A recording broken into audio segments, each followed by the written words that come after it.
Morning, honorable members.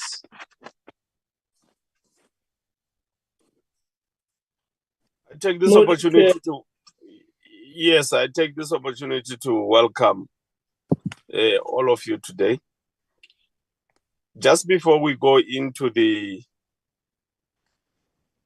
routine proceedings of our meeting, we will ask that we put the agenda for adoption. Do we have a mover for adoption, honorable members, of the agenda of today? It's Honorable Panza, Chair, I'm moving for the adoption of the agenda. Okay, thank you very much. Honorable Panza, do we have a seconder?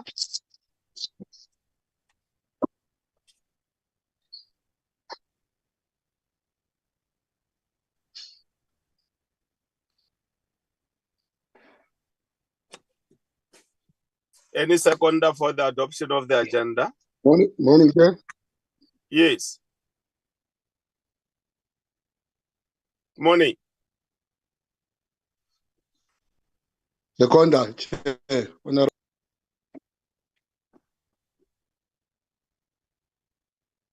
I can't hear. Is it load shedding?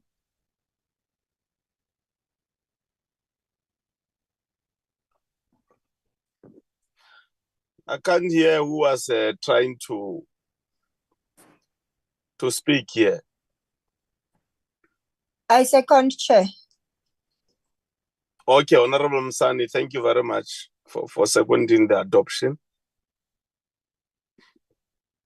We welcome you, Honorable Minister Pando, and the team. After this recent Parliament, we are meeting at a time just after we had a very successful BRICS summit. Before the summit, there were many other issues which mainly were surrounding that warrant of arrest for the president of Russia. We want to applaud the manner in which the South African government handled that particular matter, working together with the members states within the BRICS family, and how that matter was not allowed to detract the main agenda and strategic objectives to be achieved through the BRICS group of countries.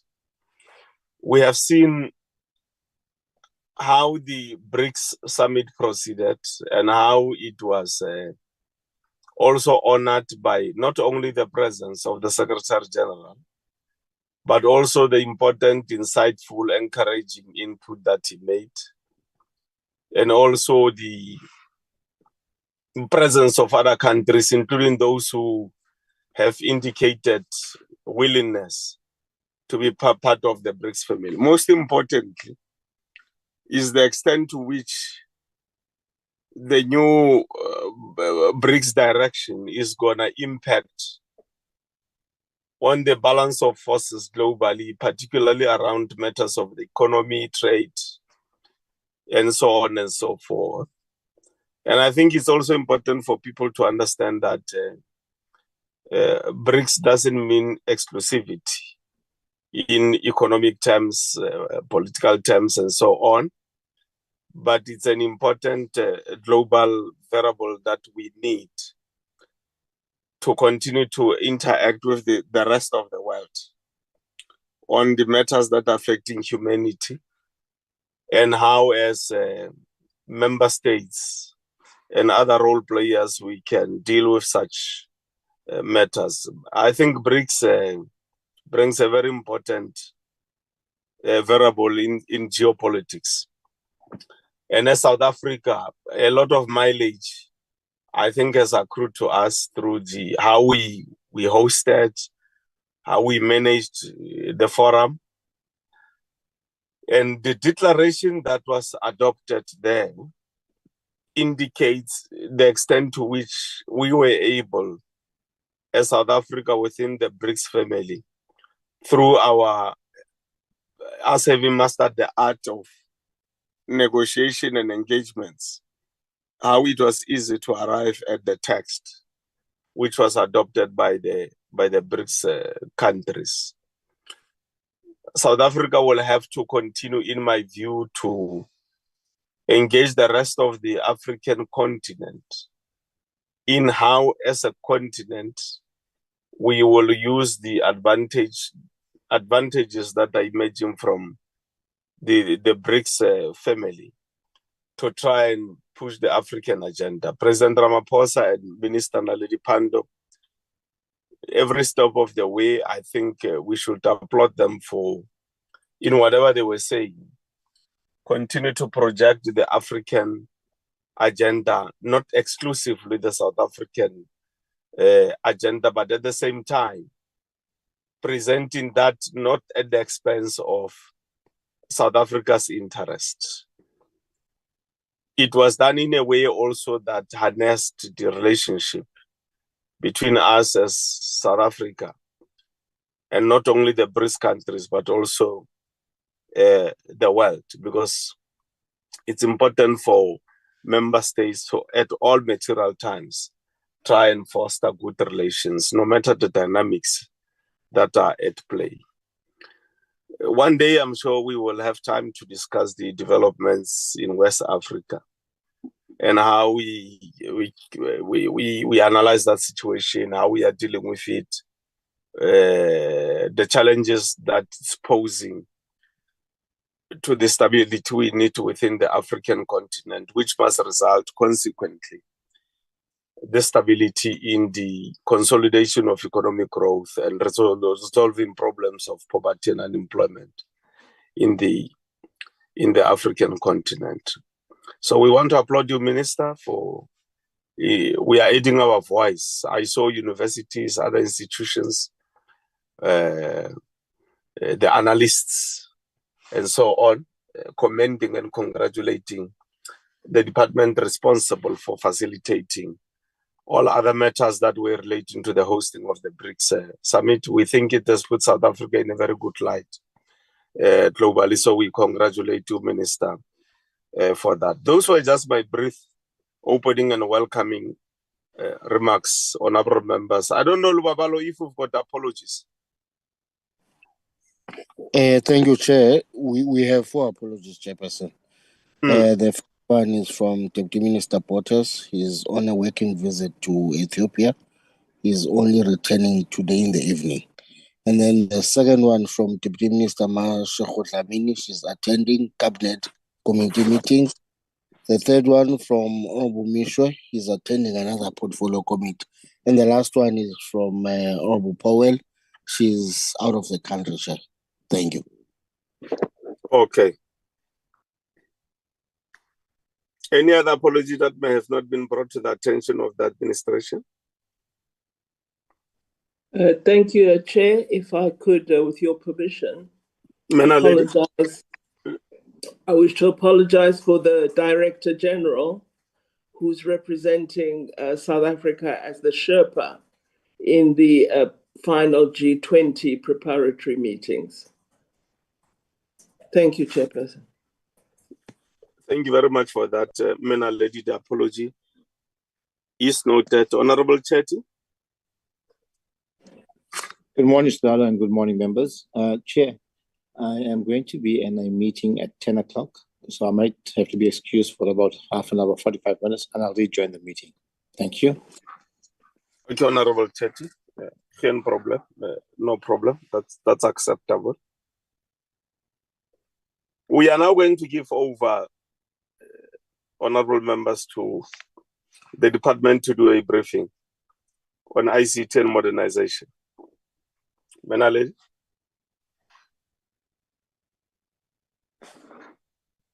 Thank you very much, Chairperson. Good morning, Chairperson, and good morning to honorable members of the Portfolio Committee, as well as greetings to the officials and staff who are joining this meeting. As I indicated, Chair, I wish to apologize for the Director General. We're joined by the acting DG, who's Ambassador Dlomo. The DG has been appointed on an interim basis as South Africa's Sherpa for the G20, following the departure of the economic advisor of the president. So he's in India at present. Chairperson, allow me to thank you for the kind words that you expressed with respect to the BRICS summit. I wish to really confirm that it was a team effort and that many of our officials went well beyond the call of duty in ensuring that we have a successful summit. So I wish to thank the DG in absentia, as well as Ambassador Suklal and the team that he led, as well as all other departments that were part of the interdepartmental technical committee that really prepared for the BRICS. I hope, Chairperson, that you may consider it opportune to congratulate BRICS on the decision to expand. This is historic. And indeed, the fact that the decision was made on African soil, and specifically in South Africa, is, I believe, again, a confirmation of South Africa's success with respect to the BRICS summit. Chairperson, thank you very much for giving us an opportunity to provide an update on DIRCO's digital strategy, which is a 5-year strategy that began implementation from 2020 and is due to be completed in 2025. As honorable members are aware, it is a very challenging strategy to execute, given the nature of DIRCO and the spread geographically that DIRCO has. We approved the strategy at the height of the COVID-19 pandemic, having had a team of experts carrying out an evaluation and then providing a roadmap to DIRCO that we could consider and which we eventually adopted. Given the advent of COVID-19, we had to adapt to the use of technology in order to continue to deliver services. As members would be aware, remote working became the norm. And of course, we had a critical need to improve our ICT provision and services to enable us to continue working. At the time of inception of the strategy, we had a global shortage of semiconductors, which were critical components in the production of ICT equipment. And so right from inception, we experienced delays in distribution of core components to our continent, Africa, and to ourselves, South Africa, that had placed significant orders. So what happened from 2020 was, despite having a strategy, we just could not procure the necessary technology to implement our strategy fully. So what we did was really focus on getting the ICT governance structures in place with a clear focus on addressing our infrastructure stability. We identified 5 key projects as part of the digital strategy, which was intended to enhance our digital capabilities and improve the ICT infrastructure stability. I recall the initial comments of the expert team and their dismay at the poor quality of the equipment that we were utilizing, and their concern at the risks that were posed by the inadequacy of our ICT provision. We've been working hard to complete deployment of tools of trade at missions and within a head office. We also have been working on the data center modernization project, which is at the final stages of consolidating hubs data with missions. This whole process has caused a great deal of frustration, and I know many staff at our missions are still feeling very, very upset at the slow pace of the connections and deployment.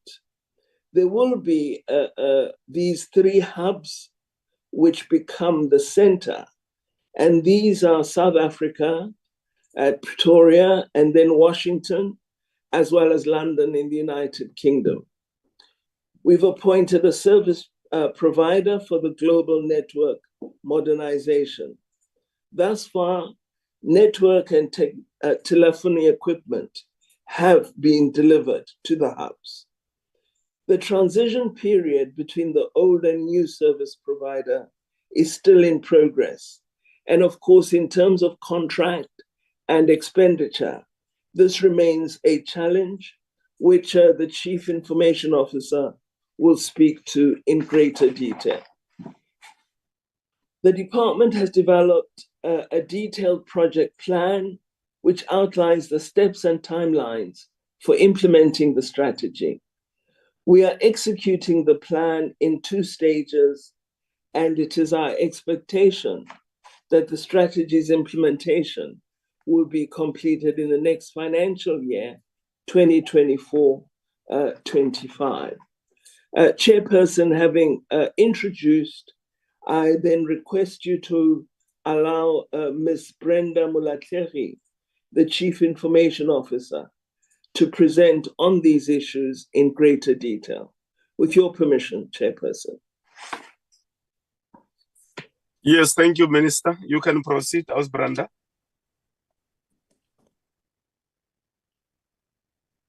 Thank you, Chairperson. Can you hear me and see me? Yeah, we are audible. You are audible. We can see the presentation. Okay, sure. Thank you. Good morning once again, Minister, Honorable Chairperson and Portfolio Committee members. Today, I'm just going to give an update on the key matters that we approved through the Minister on the digital strategy. So I'm going to touch on the ICT governance, the implementation of the digital roadmap, digital transformation roadmap, and give an update on the 2023-2024 ICT strategic projects, and lastly, challenges and recommendations. So starting off, Honorable Chairperson, with the ICT governance matters, these are the best practices that as ICT we are implementing, and these are globally recognized ICT frameworks that we need to comply with. Just to indicate that the first one being the corporate governance guidelines, you know, from the project, there's PRINCE2 and PMBOK, and on the system development is the SDLC and the Agile methodology, and on the enterprise architecture is 2 best practices that encapsulate TOGEF as well as Zachman. So then from the governance, if you can move to the next slide, Laura. Thank you. So from this frameworks, Chairperson, there were key governance structures that as ICT we needed to create and be able to, you know, have on a regular basis, as well as report ICT matters in these structures. So the first one, which this one is the departmental one, led by the Director General, is the DGF Forum. Then the ICT Steering Committee. So this committee is where it takes on a quarterly basis, we present our projects, we present risks, as well as an update on how far we are with the audit findings that we need to ensure that we close as a unit. Then the next committee is the ICT Operational Committee. This committee is led by the DDG Corporate, and we are having meetings on a weekly basis to ensure that all the issues that are picked up from these different committees, we are able to make decisions on the matters and be able to implement them accordingly. Then there's a forum that is led by myself, and this one is a CIO management meeting, which we have once a month. And in some cases, we do have it as and when the key issues, arises within the environment. Then the other committee, which is the last one, is the ICT Directorates one, where these committees are led by the directors, and then they have these sessions on a weekly basis to ensure that all the key issues that are related to ICT are dealt with in the directorates and also be reported in different fora within the department. Then the next part, Chairperson, is the implementation roadmap. So on this one, I'll not go much in detail, but this is one of the key slides that as ICT, together with the help of the department, ensure that we deliver the digital strategy, as Minister indicated, from 2020 to 2025. So we are in full steam in the implementation. If Laura, you can move to the next slide, so that then this slide then present a grammatic, view of these projects that have been identified that come 2025, we should have implemented these projects. For 2023-24 financial year, Chairperson, on the red block, the fourth block, these are all the projects that we are undertaking, as ICT, to ensure that at the end, we do implement the digital strategy. So emanating from these projects, Chairperson, I've elevated the 4 key ones because others are more system-based and we are still in progress with. To start with the global desktops and laptops in the missions and in head office, we are now have finalized this project. The last continents that we had to implement was the Americas, Europe, and Asia. So we have since finalized these, areas. And I'll just also indicate in the challenges as we had rolled out this, what has come up, in different missions. Then the next project is the data center modernization. As well, this project, we have all received infrastructure, and we are also at the last stage where effectively we are consolidating the migration of data, to ensure that everything is captured in the new infrastructure. The other project, Chairperson, it's the global network modernization project. If you can go back to the slide, Laura. Because this is now the last other key project that is critical for us as a department to close off on the, the British Telecom project to ensure that we are no longer going to be incurring irregular expenditure as a department. So to date, Chairperson, we have received all the network equipment. The last batch came on the 18th of August in the country. And while we were waiting for that infrastructure, there was groundwork that was taking place, especially from the site surveys. So to date, Chairperson, we have done 66 site surveys that have taken place. And these are missions, Chairperson, if I can just remind the committee, and the outstanding ones are still in progress. Out of that 66 site surveys, already we have commissioned 36 missions with links. that will be utilized to connect and upgrade our network infrastructure to ensure that the missions can operate optimally. These numbers, Chairperson, change on a weekly basis because we have meetings as a project and we track, the progress of this implementation. So today we have a meeting from 10 o'clock up until 12 where we get an update on how far we are, with this implementation. Linked to this project, Chairperson, we also have the head office one. And this head office one, it's separated or different with a view that it's driven by the private partnership that the department has, currently. So this one was driven through that methodology. So in the Q1, we have since appointed the service provider and the bill of material has been finalized. We are expecting as well equipment on this project towards end of September. So if normally the estimated deliveries changes, as of now, we still have the 30th of September.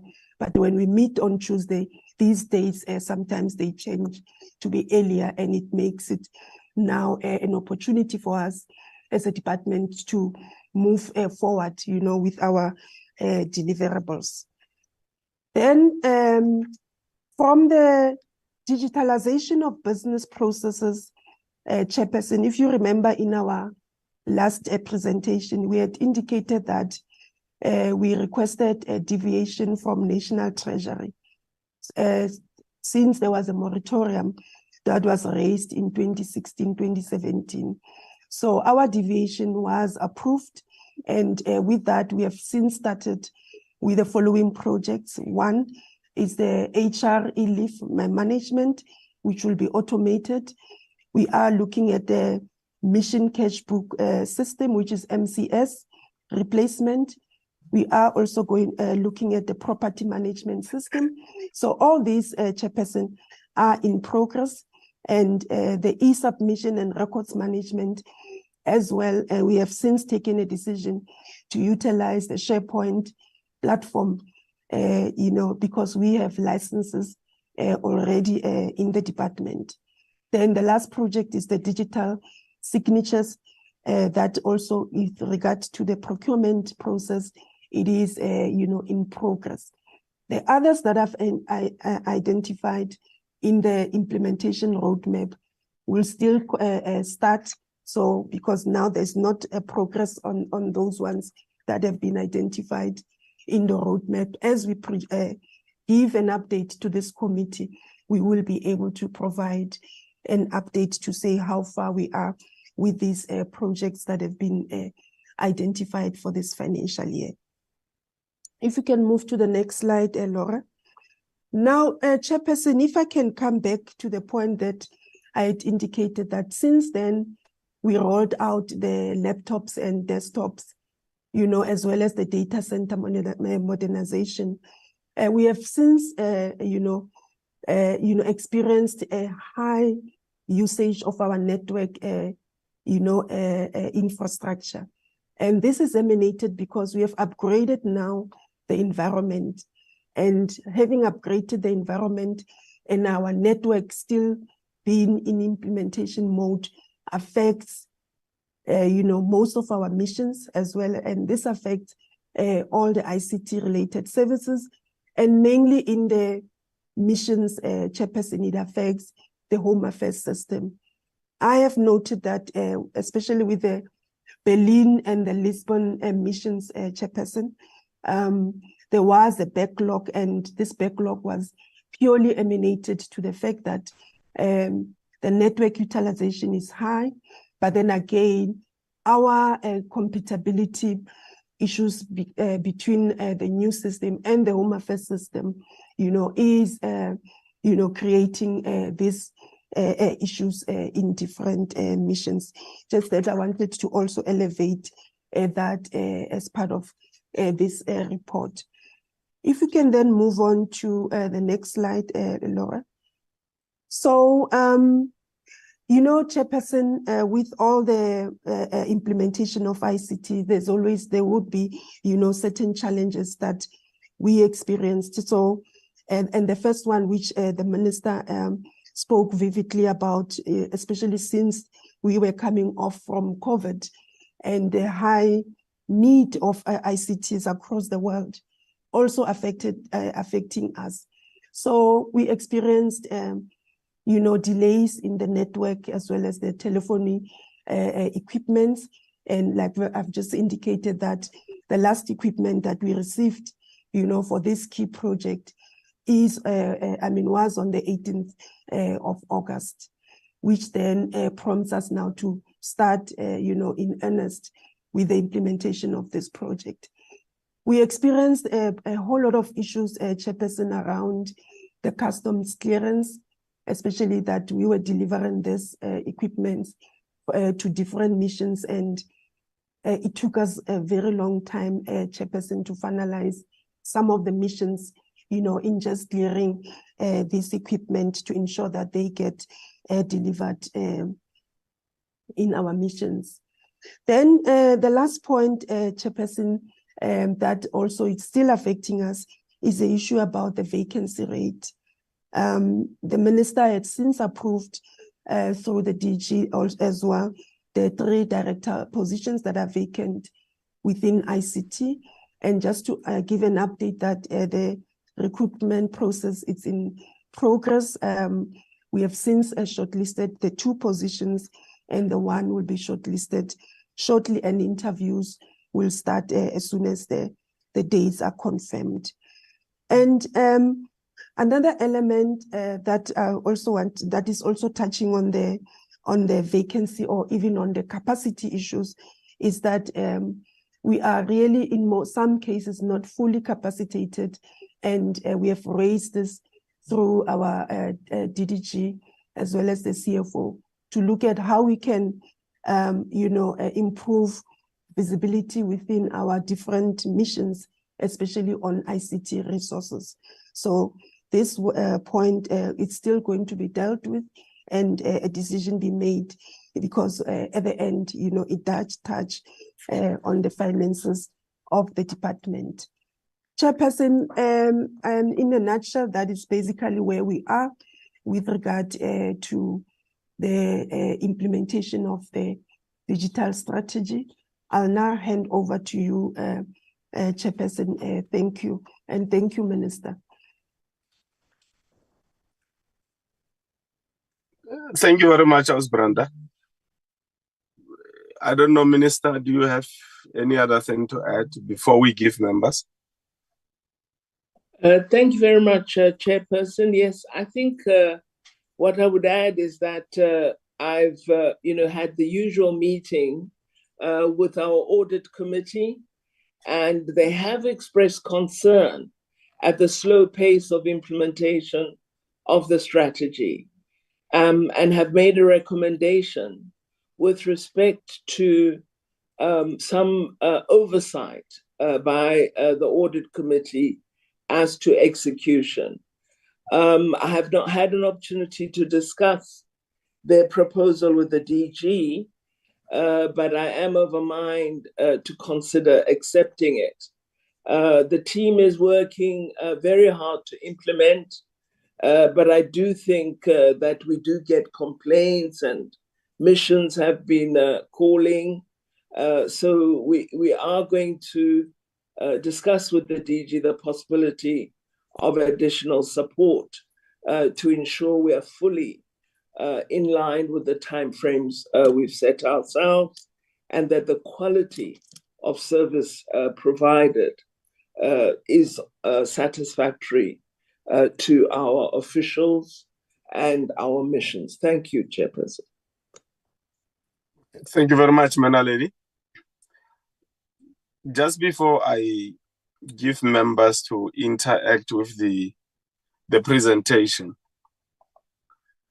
I must just indicate to you, honorable members, that upon our return from an oversight work that we had to do in Germany, we wrote a letter to the department raising a request for a SLA, service level agreement, to be provided to the committee, so that before we raise any other matter, which for instance relate to the implementation of the strategy, its success rate, the challenges that are there that we came across in Germany, for instance, where visas are being done manually in handwriting. We should rather get an SLA so that we're able to see the contractual terms in terms of implementation between the department and the service provider. So I thought before that question is raised, I must just bring that to the attention of the committee. In addition to that, we got a response from the department with regard to that request in a letter that we had sent to the minister in the department. The response in summary, honorable members, say that the department has entered into a confidentiality agreement between itself and the service provider, and that the department can only provide us with the service level agreement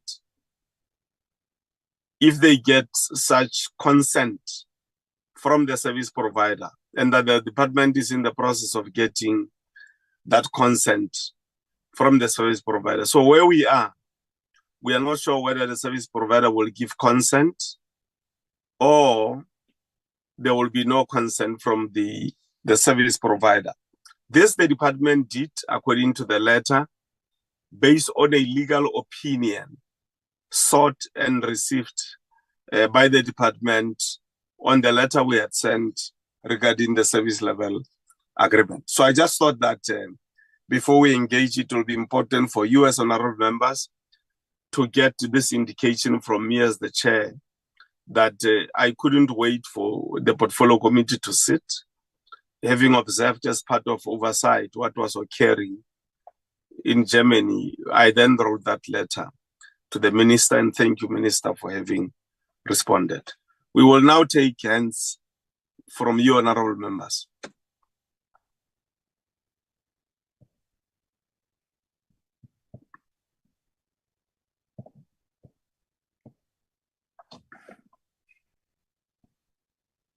I'm not seeing any hands on the platform here. Okay, there's one hand. There's one hand here, honorable members of Honorable Chetty. Proceed, Honorable Chetty. Thank you, Chairperson. Chairperson, I just want to raise the following, and no disrespect to anyone. Firstly, Chairperson, I was of the opinion, and I'm saying the opinion because the email we received said that we will be considering the report and adoption of the report on the oversight visit to Europe, then the briefing by the department, then the briefing by the department on the ICT as well as the property management. I raise this, Chairperson, because it's now put us in a bit of a difficult position, because if we did the oversight report first, we could have raised our issues, especially on the ICT department and the failures, because as a committee, I'm sure those of us who are on oversight, we were of the opinion that we were misled about everything being 100% compliant with the ICT rollout and what was happening. I say, Chairperson, that's put us as a disadvantage because the report that we have now before us speaks about 90%, 36 out of 66, and shows that it's not 100% compliant in all of its divisions for the implementation of the ICT that we were promised after, like we said in our previous meeting, 3 sets of 6 months of extension for BT communications to ensure there'll be a smooth transitional handover. And the oversight itself was very clear that this did not happen. Further, Chairperson, when I say we are at a disadvantage because the minister and deputy ministers supported the report that we were receiving 3 months prior to us leaving to the oversight, that the ICT and the transition, everything was 100%, everything was working. And like you correctly said, when we got to Europe, we saw something totally different. So I'm a bit concerned, Chairperson, because to me, and no disrespect, like I said, that the report that we have now before us on the ICT is a very jaundiced one because they had insight of what we were discussing, what we had raised in our own report on the findings.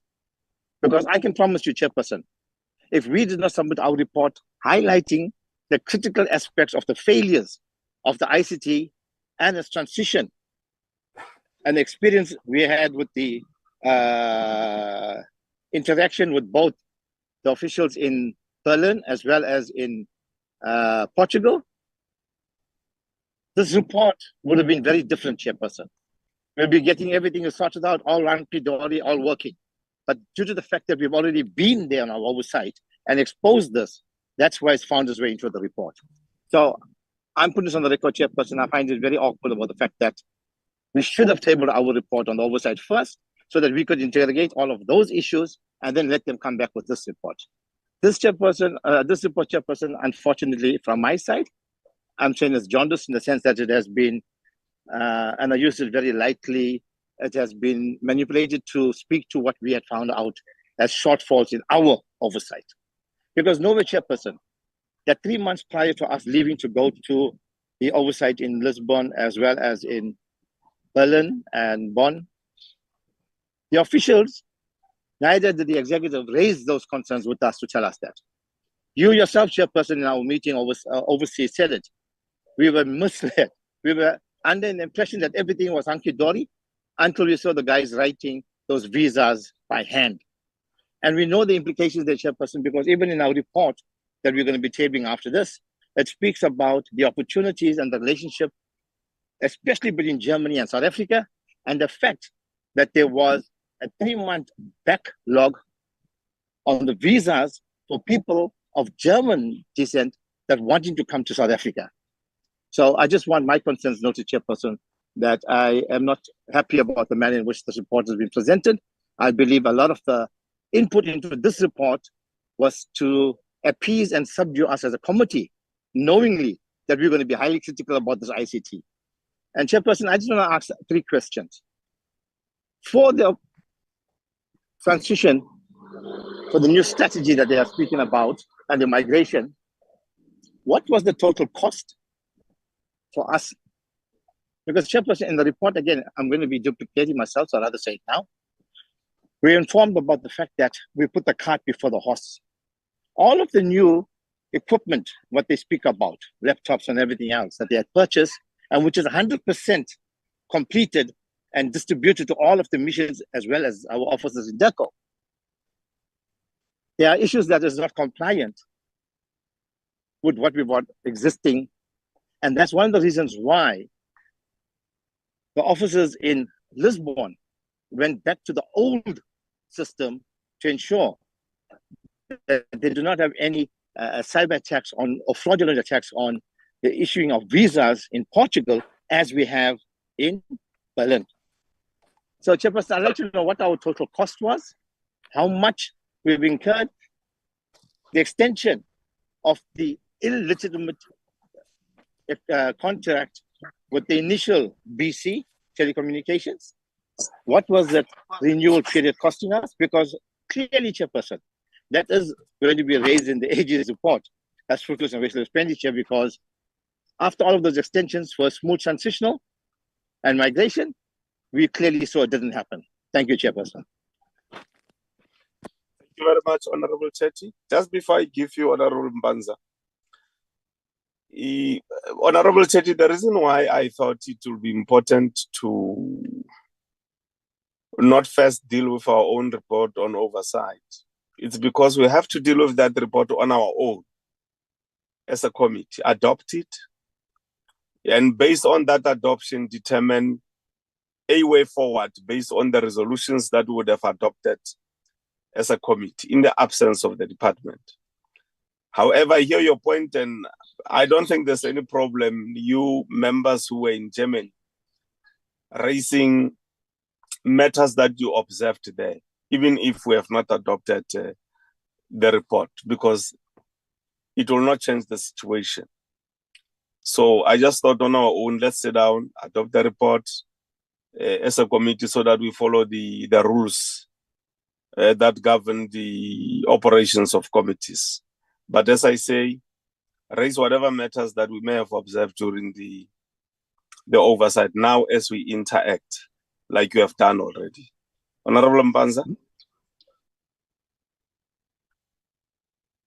Thank you, Chairperson, and good morning to yourself and the Minister and the Department's team. Chair, I'm not going to be long because I think Honorable Chetty has covered quite a number of issues.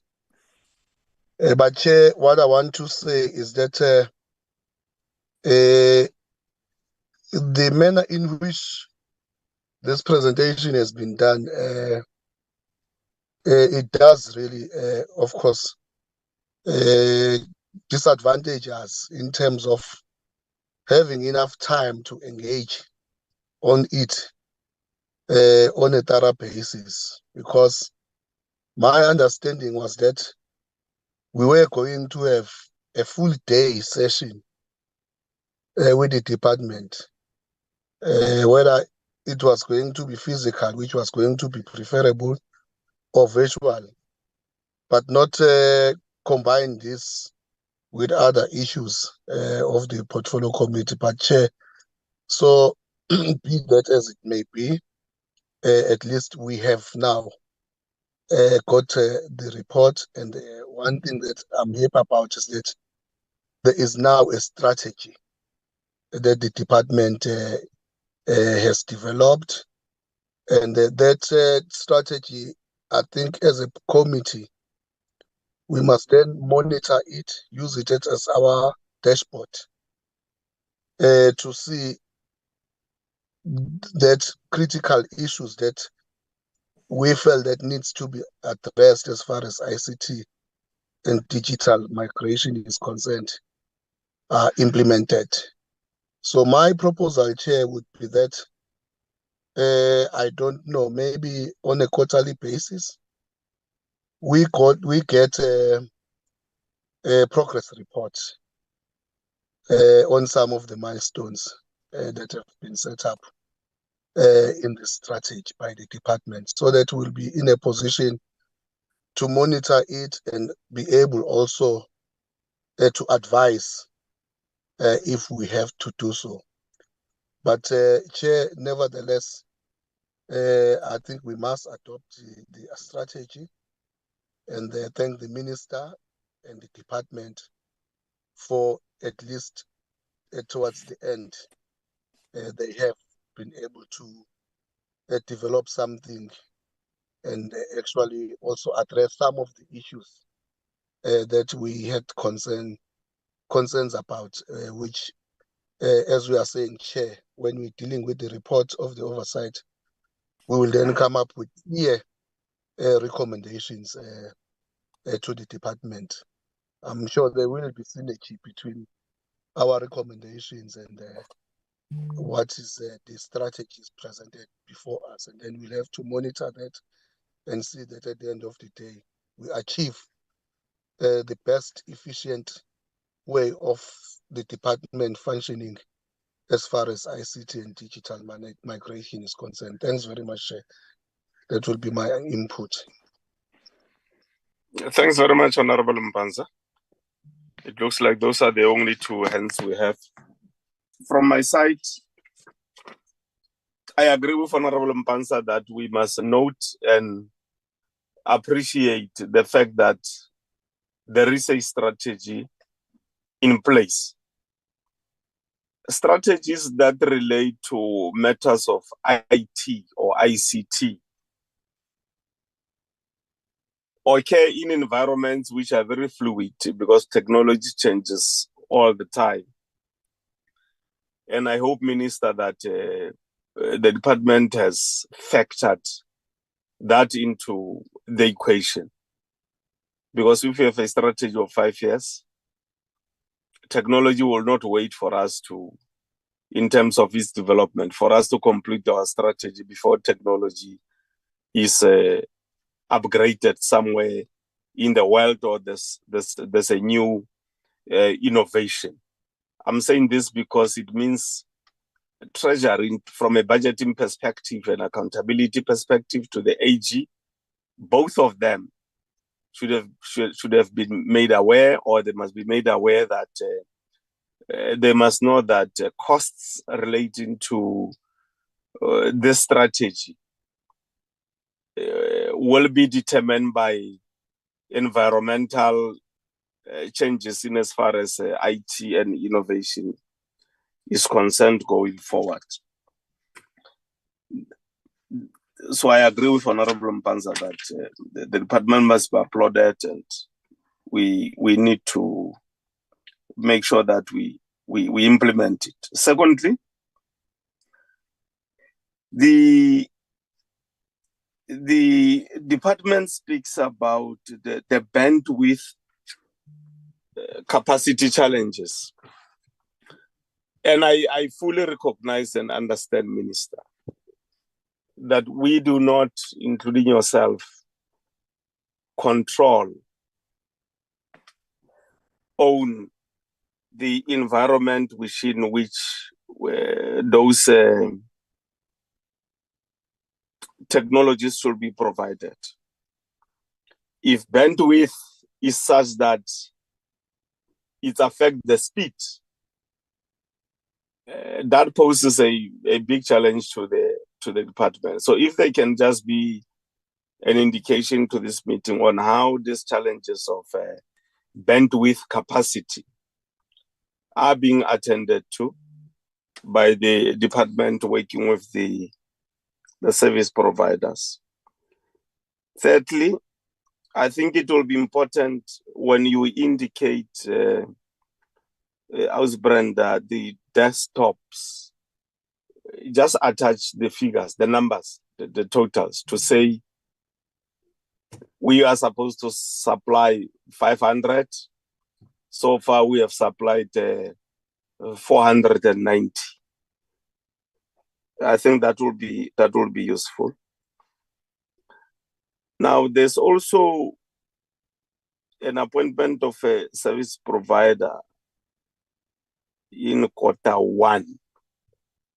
I don't know whether Brenda is referring to the service provider that has been appointed, that we know, to have replaced the BT communications or not, or is a different service provider for what you have indicated in the report.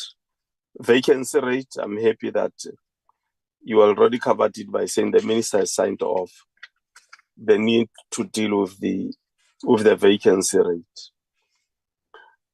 Now, Honorable Chetty has spoken about the cost implications. I think we must indicate as the department how we are going to manage the cost implications. And I'll make an example. The transition from BT communication to the current service provider. If I'm not wrong, the indication from the beginning was that that transition will take about 6 to 12 months. I don't know whether that is still the case now. Now, that 6 to 12 months transitional period, what I want to understand is what does it mean in financial terms? Does it mean that two service providers are being paid by the department for the transitional period? Or does it mean that one service provider will settle the invoices of another service provider based on, because from an auditing perspective, if there are two service providers providing a service, I think it may pose a bit of a challenge from an auditing perspective.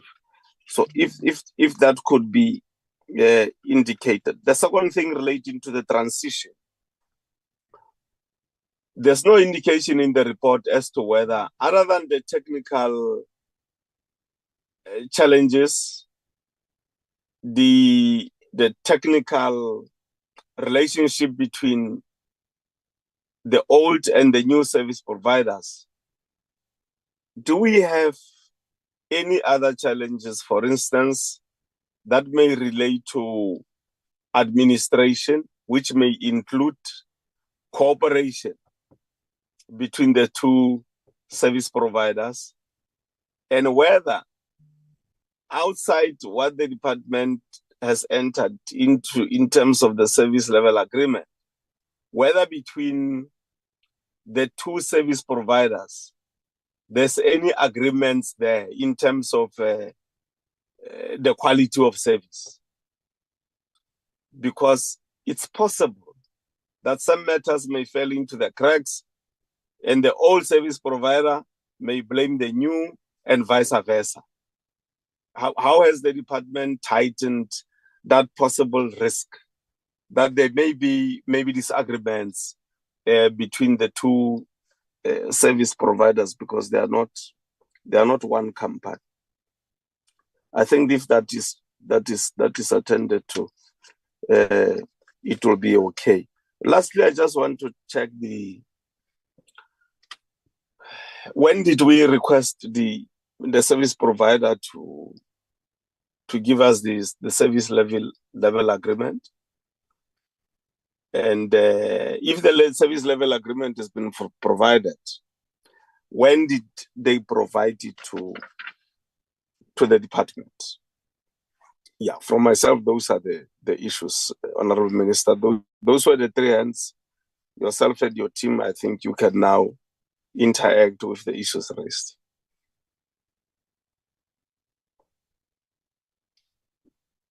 Thank you very much, Chairperson. I'll ask Ms. Molatehi to respond to the questions raised, and then she will be assisted by the CFO where needed. Thank you very much, Chair. Thank you, Minister. Thank you, Minister. Thank you, Honorable Chairperson. Minister, through you, can you allow me to request the DDG to respond on the Home Affairs matter? And then I will I'll respond to the others. Yes, indeed. Thank you, Minister. Thank you very much. Yes, thank you very much, Honorable Chair and Honorable members of the Portfolio Committee, Minister, and colleagues. Just to amplify what the CIO was saying with regards to the delays in the system experienced by our missions, particularly on the issuance of visas and having to resort to manual visas and writing instead of printing. So the Home Affairs system that is utilized by our missions to print visas is unfortunately requiring a system upgrade to be able to be synchronized with the DERCO system that has now been upgraded. We've had meetings with the Department of Home Affairs to deal with this. We've now set up a task team.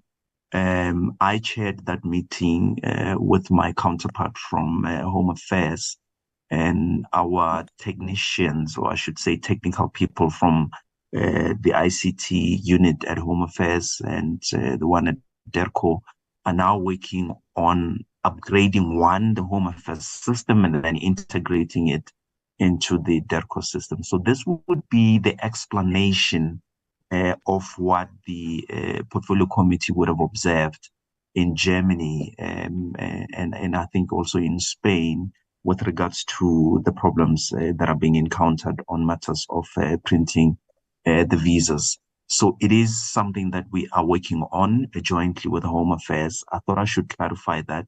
And in addition to just say to the Honorable Chair and members of the Portfolio Committee that the DERCO ITC environment, particularly at the missions abroad, has not been upgraded for many years. The missions, for example, will be operating with regards to the bandwidth at a very low level. So part of the global network project that we are currently implementing is to also upgrade the bandwidth. This is now answering the question of the chair regarding what are we doing to ensure that the bandwidth is upgraded so that the system is not as slow as it currently is. In fact, ideally, the way this project should have worked, Honorable Chair, is that one, you start with the network upgrade. So this is the global network project that we're currently busy with. After you've upgraded the network, you then work on the servers. We have 3 servers. Fortunately, this has now been done, London, Washington, and head office. Then you can purchase new tools of trade, because then you can plug and play and you will not experience problems. Unfortunately, this was done in the reverse order, and this is why it's taking a bit of time to synchronize everything and ensure that the system is operating optimally. But I suppose the word of hope, I guess, would be that all of the projects are now under implementation, and in due time, the system should be synchronized and operate optimally. CIO? Thank you, DDG. The other points that the chairperson you raised about this contract on the global network is relating to one, you were wanted to find out whether there'll be dual payments.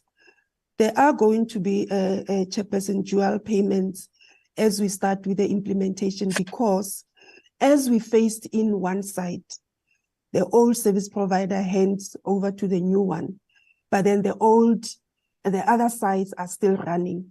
So there's that transition where you stop the infrastructure of the old service provider and you then hand over to the new, just like that. Unfortunately, chairperson, because we've got so many sides, it's a project that you cannot do it as a big bang, to say you switch off at once and then you switch on the other side with a new infrastructure. So those phased approaches are also going to affect how we are going to start with the operational payments of this project. Then the other point, you were referring to the administration and the cooperation. Chairperson, unfortunately, these are 2 competitors. As a department, we are, engaging with the 2 service providers to ensure that there is cooperation, but it is not that conducive, if one can honestly indicate that, chairperson. Then you also wanted to check about the different service provider that has been appointed in Q1. This one, chairperson, is the head office project, which service BCX has been appointed to implement and are awaiting equipment that should be coming towards end of this month. Then the risks associated with this 2 service providers, chairperson. Fortunately, when we started with the transition period, we had sought a legal opinion on how we can deal with these matters. We are implementing some of them, and some of them are not easy, chairperson, through you, and that the committee can also be aware of some of these matters. And the figures, chairperson, I will bring them back. It's just that I did not prepare the numbers in terms of how many computers, laptops that you were wanting us to capture per mission on what was delivered. So we will just give that information later through the Minister's office, just to indicate those numbers. Over to you, chairperson. Thank you. I think I have captured most of the points that you raised, and also the inputs that we are welcoming from the two committee members. Thank you. Stia, we didn't respond to the issue of payments. The chairperson wanted to know as to whether, as part of the transition, does it mean that we are paying two service providers at the same time? Chair, the response is that the response is that only one service provider is being paid. So this is why, for example, BT continues to render the service that they've been rendering whilst the new service provider was waiting for equipment delivery and for them to install the new switches. Once the cut over takes place from the new, from the old to the new, then they take over the service and then can start billing the department. But for now, we're paying the service provider that is rendering that service, Chair. So there's no dual payment. It means you are contradicting what House Brenda said, because House Brenda says it's inevitable that they must do dual payments. So that will happen when the cutover has taken place, Chair. CIO, you can confirm that. Yes, actually, that is in the implementation operationally. As and when we cut over, then it will start, it will be dual, then it will stop, then the next site, just like that in a transition. Thank you. So in other words, it's not a regular payment all the time of dual payment. It is at the point where cutoff occurs. Yes, Minister. And the new link is established. Exactly, exactly. Chairperson, with your permission, I wanted to briefly respond to Honorable Chetty to just say that we are aware, as I said in my introductory remarks, of concerns in missions, because whenever I visit missions or speak to heads of mission, they raise a range of concerns with me. So I don't think he should believe that there's some shenanigan in that I'm aware of Germany and Ms. Manatlari is aware of Portugal. These matters have been raised not only by missions with respect to visas, they've been raised by ambassadors as well, particularly Germany, even to the degree that when I hosted the German Minister of Foreign Affairs, she raised the very matter of visas on behalf of business persons. So it's not that, I was looking over someone's shoulder or some such thing. I'm aware of these issues since they are communicated to me, and we are attempting to address them. I think that Mr. Chetty is correct that we didn't have compliance all along the way because, the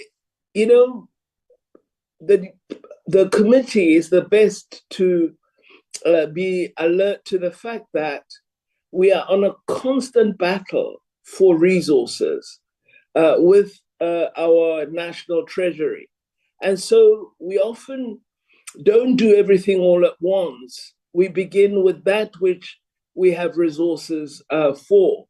We've tried in implementing the strategy to be logical and coherent in our choices, but I'm the first to admit that there have been difficulties and problems, and that I have had occasion to express my concerns to the Director General.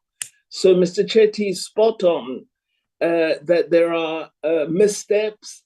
It's been a very difficult process.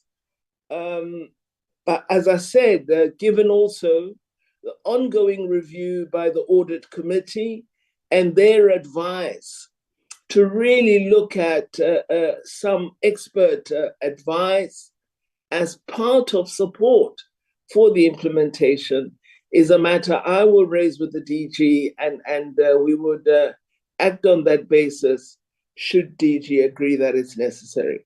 Thank you very much, Chairperson. Honorable members, any other follow-up? Honorable Chetty? Chair. Yeah, thanks, Chair. And I just want to say thanks to the Minister. At least this time we're not fighting each other. We realize that even us as a committee are yet to exercise the oversight to ensure that we can keep a clean audit going forward. But Chair, I must also raise the concern that it's not only going to be fruitless and wasteful expenditure or irregular expenditure due to the fact, the excuse we were now given that we're not going to be paying both of them, but once the crossover takes place, then the new people will be getting paid. The fact that the existing company is already an irregular payment. The contract wasn't renewed. This extension of the existing video telecommunications is an irregular act.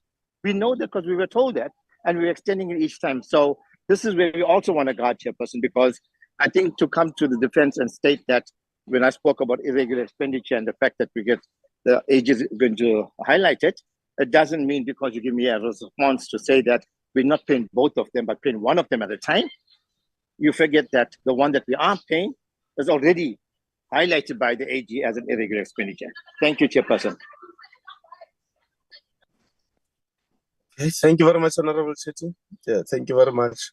I will urge that the Minister continue to discuss the management of this transitional period between the Auditor General and Treasury, because it's a bit tricky. So make sure that it's on your radar screen. Minister, send us some financial vulnerabilities there, because service providers can be very sophisticated sometimes.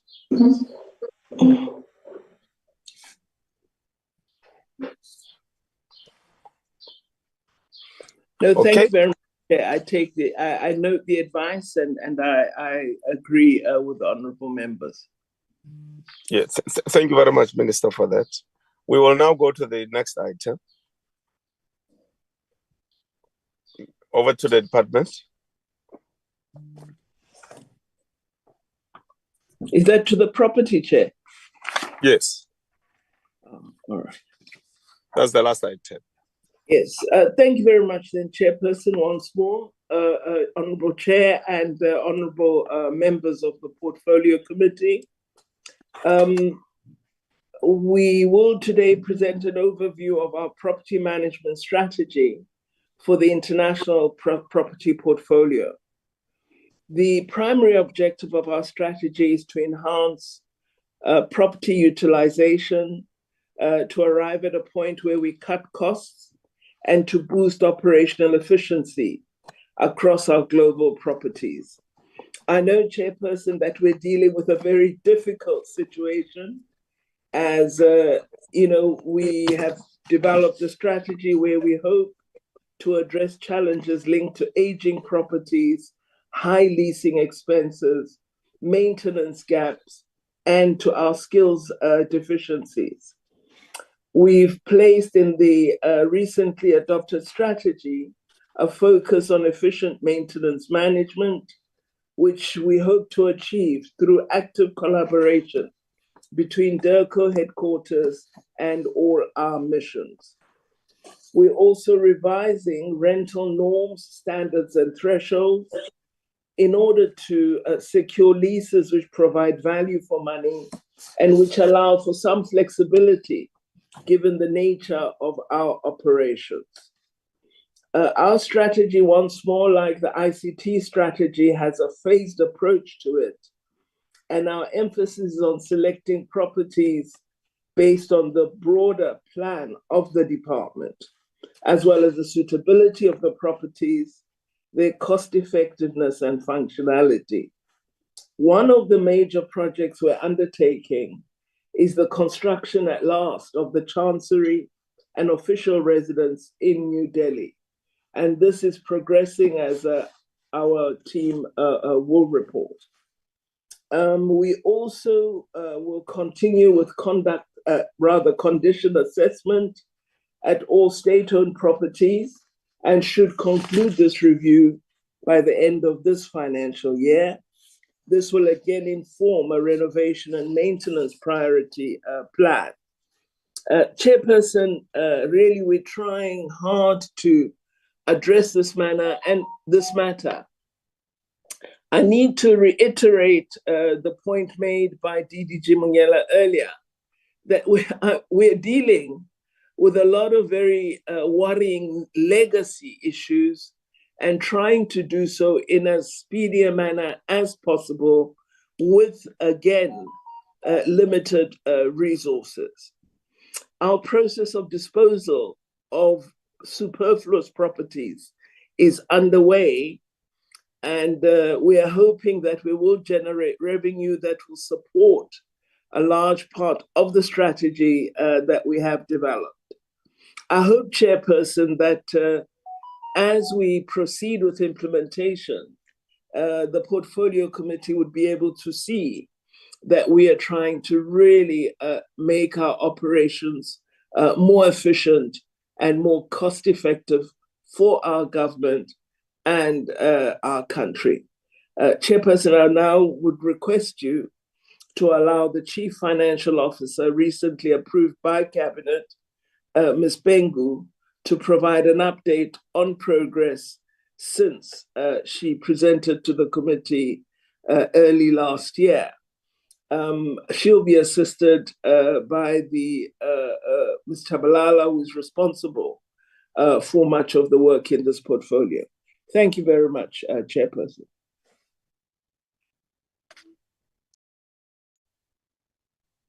Thank you, Minister. Good morning, Honorable Chairperson and Honorable members. Thank you for the opportunity to present the progress on the property management strategy that we first presented to this committee in January of 2022. I will move to the third slide, which is about property portfolio overview. Thank you very much. Honorable Chair, what we would like to share with the committee members today again is that our portfolio is made up of 29 chanceries, which is offices, and it's 36 official residences, which is the accommodation where we house our heads of missions. And then we have 88 staff housing that is spread across various regions. Now, Honorable Chair, there are challenges that we are faced with in this property portfolio, as per the Minister has alluded to as well. The one area that we are looking at, which is problematic at this stage, is that we have aged properties, which require a lot of work when it has to be renovated. We have properties that are underutilized due to their sizes. As a result, they no longer fit the purpose of what they should be serving for the department. We also have issues of forex fluctuation when we are facing with the matter of renovating our properties. The cost becomes too high based on the forex fluctuations that we are experiencing. Now, also the maintenances, there are challenges with that, as well as a result of that, we are now reactive in our property management approach, which is not a desired approach for property management. The other issue, which already Minister has alluded to, is the budgetary constraints that we are facing when it comes to this portfolio, as well as insufficient capacity and skills for professional property management.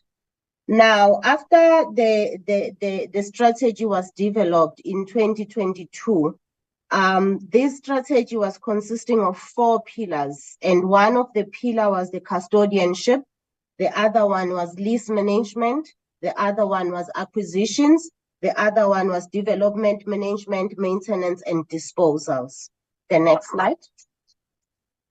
Now, with custodianship, Honorable Chair, this is more relating to the Foreign Service Act 26 of 2019, where the custodianship was conferred to our minister, which is Minister of International Relations and Cooperation, Minister Dr. Naledi Pandor.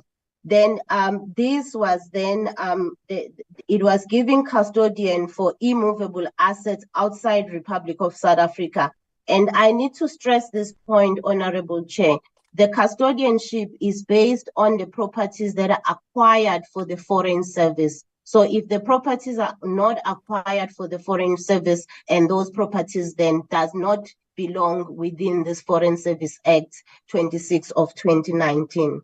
And in this act, what also it indicates is that our minister may dispose the assets after consultation with the Minister of Finance, which is National Treasury, and the Minister of Public Works and Infrastructure. The next slide. That is pillar number 1. So pillar number 1 has been completed in terms of our processes and our strategy because it was completed through the promulgation of the Act. Now, with pillar number 2, Honorable Chairperson, it's around lease management. This is one of the areas as well where we are faced with challenges around it. Right now, what we have done since we took over or since the strategy has been developed, we have established rental norms, standards, and threshold for heads of missions and ministers plenipotentiaries. These were not there before. For cost-saving benefits, we felt that needs to be done, and that has been completed for all our heads of mission and the ministers plenipotentiaries. The second thing that we've done under lease management from that strategy was to review and revise the existing rental norms, standards, and threshold for all other officials within our missions. The only area that we have done that successfully is Asia and Middle East, and we are busy with the other regions, and we are anticipating to complete the other region by the 3rd quarter of this financial year. Now, the other area that has also where we have seen benefits after we have done them based on our strategy was to improve the lease negotiations and diplomatic break clause by subjecting all our leases to legal opinion. So every lease that is signed or approved by head office is subjected to the legal opinion by our legal team. As a result, the clauses, especially the diplomatic break clause, then it assists the mission or it assists the department with the flexibility that we need. And what we also do before the leases are approved, we go through an extensive market analysis in those particular country of accreditation before that lease is signed. And we have also activated a contract management unit that also look at how the mission negotiates the leases and how they then contract on those leases going forward. The other thing then, the last thing that we are busy or finalizing under this pillar is to analyze all the expensive cities which that we have commenced, and we are planning to finalize it by the 3rd quarter. And this, Honorable Chair, will assist us to inform the strategy whether to obtain alternative cheaper accommodation or whether it is those kind of places where we have to purchase or contract based on the cost that we are paying for our leases. So those are the areas in our strategy in terms of the lease management that we have dealt with successfully, and the others we are still working on as we go forward. I must say, Honorable Chair, it doesn't mean that with all of these things that we have done, there are no challenges that we are still faced with. We're still faced with the challenges the challenges that we were faced with after the implementation of this strategy. One of them was for us to receive rental deposits back from the landlord. With this implementation of this strategy, we have seen that going, and we have seen a reduction in that, because based on the things that we've put in place, like where we wanted all officials to sign the indemnity forms when they take over the houses in case where there will be damages and all of that. So that has worked so well in this area of lease management, and we are continuing to implement that. Then in pillar number 3, on the acquisitions and developments, I must say, Honorable Chair, what we wanted to first indicate to the members, to the committee, is that we only have 154 million to implement our infrastructure projects, and these 54 million include the renovations and the maintenances of our properties. Based on the amount that is allocated to DECO, we then identified 2 properties that we can be able to construct based on the amount and the time that it normally takes for construction. One of them is New Delhi in India, where we already have an existing land that was acquired years back. And the other one is in Angola, Luanda, based on being identified as one of the expensive cities on the rentals that we are paying. So these are the 2 projects that we are engaging in for the next 3 years. Now, what we are currently utilizing, we are collaborating with GTEC from National Treasury, and they are assisting us to appoint professional teams in Delhi and also in South Africa. And this professional team, as soon as they are appointed, they will then commence with the feasibility studies. They will design, and then they will also develop tender documentation for the appointment of the contractors. Now, as I indicated, Honorable Chair, about the challenges with the budgetary constraint, one of the things that we are looking at around the funding mechanism on the acquisition and development, we are looking at a PPP as one of the mechanism that we are exploring with GTEC as well as the National Treasury. So based on the budget, Honorable Chair, those are the only projects that we could afford with the allocated funds within the department. Then in pillar number 4, which talks about management, maintenance, and disposals, what we would like to bring to the attention of the committee in this one is that we have done we have commissioned condition assessments to the value of 4.9 million rands, and it was done for the following offices or for the following countries. One, missions, we've done it in Brasilia, 2 properties that we have there. We've done in Maseru, we've done in Lilongwe, Namibia, The Hague, the 3 properties that we have, Berlin, the 2 properties that we are currently occupying, the Lisbon as well, it was for the 2 properties that we are currently occupying, Luanda and London. London, with all our 6 properties, we have done the condition assessment. So based on that outcome, what we wanted to share with you, Honorable Chair, is that the condition assessment report indicates that certain buildings, building structures, and systems, the systems being our lift, our plumbing, our mechanical, electrical, it require complete replacement, which then, that is why we do a condition assessment, because we want to determine how much work needs to be done and how much will that work cost us as a department. So based on that, Honorable Chair, in the year 2022, without outcome, and also with the available budget, we can only renovate or do 7 major renovation projects. And those 7 major renovation projects are gonna be in Babane, are gonna be in Copenhagen, the 2 properties that we're occupying there, in Vienna, in Rome, in London, in New York, and in Brasilia. So, and at this stage, the projected cost based on the tenders that have been advertised, we are looking at least about 45 million rands for all the 7 properties to be renovated, a major renovation that needs to take place there. However, the 45 million rand is based on the the exchange rates that we've utilized in calculating, and it might be more should the should the exchange rates not be the same at the time we start paying for these renovations. Then in pillar number 4, where we talk about management, maintenance, and disposal again, on the next slide, there is also further condition assessments that we have commissioned as a department. It's about 20 of them to be conducted for the remaining properties that we have in our properties abroad.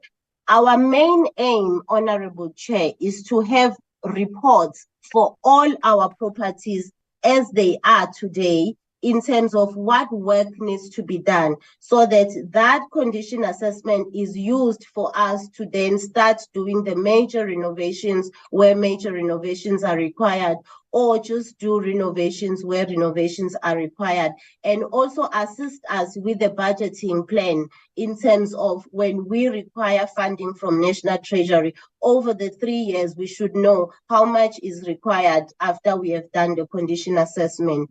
Over and above, Honorable Chair, the condition assessment assists us with the missions now to develop their own maintenance plans that they are utilizing now to maintain the buildings on day-to-day, which we call it minor maintenances at the mission.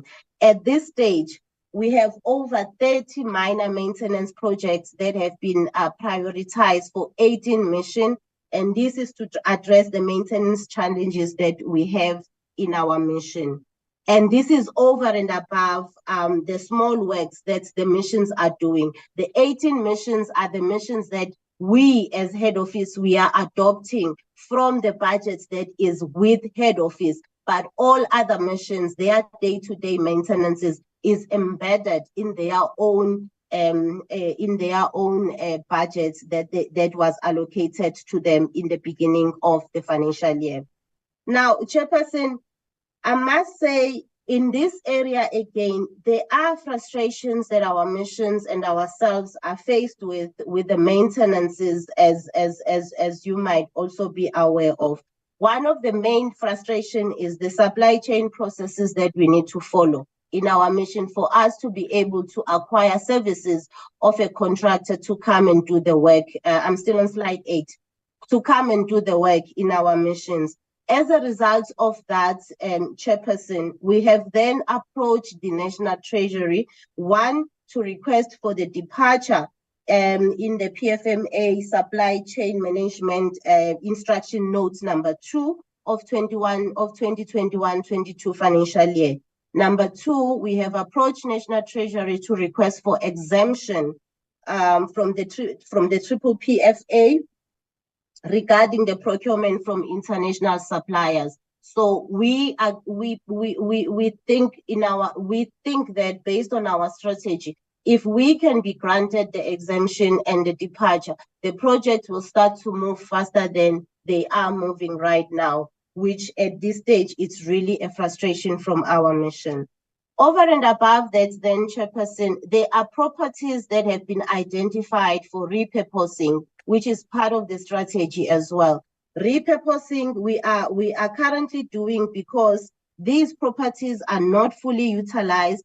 They does not serve the intended purposes.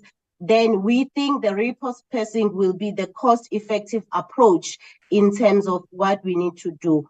The properties that at this stage that have been, we have based on the condition assessment reports that have been done and the valuation. One of them is the official residence in Rome.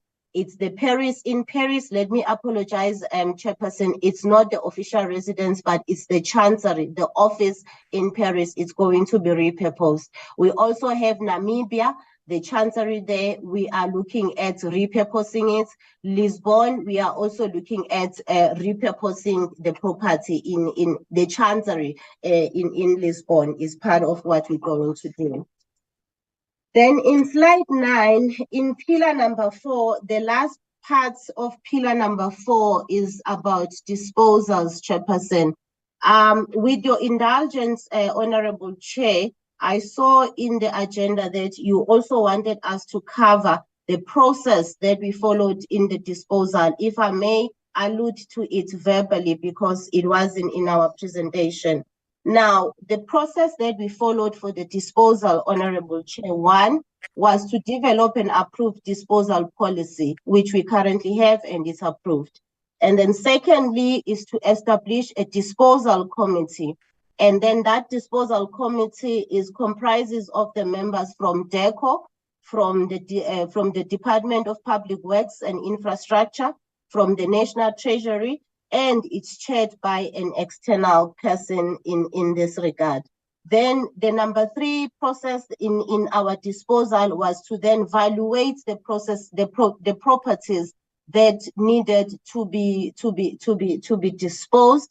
And then the 4th process was then to develop the terms of reference for advertisement as well as the advertisement. And these 2 documents were then subjected to scrutiny by our legal section, who has done that and given us a thumbs up. Hence, then the adverts were then sent out for all the properties that we have advertised in the following areas. One of the areas is Namibia, Windhoek. In Namibia, we have properties in Windhoek and Walvis Bay.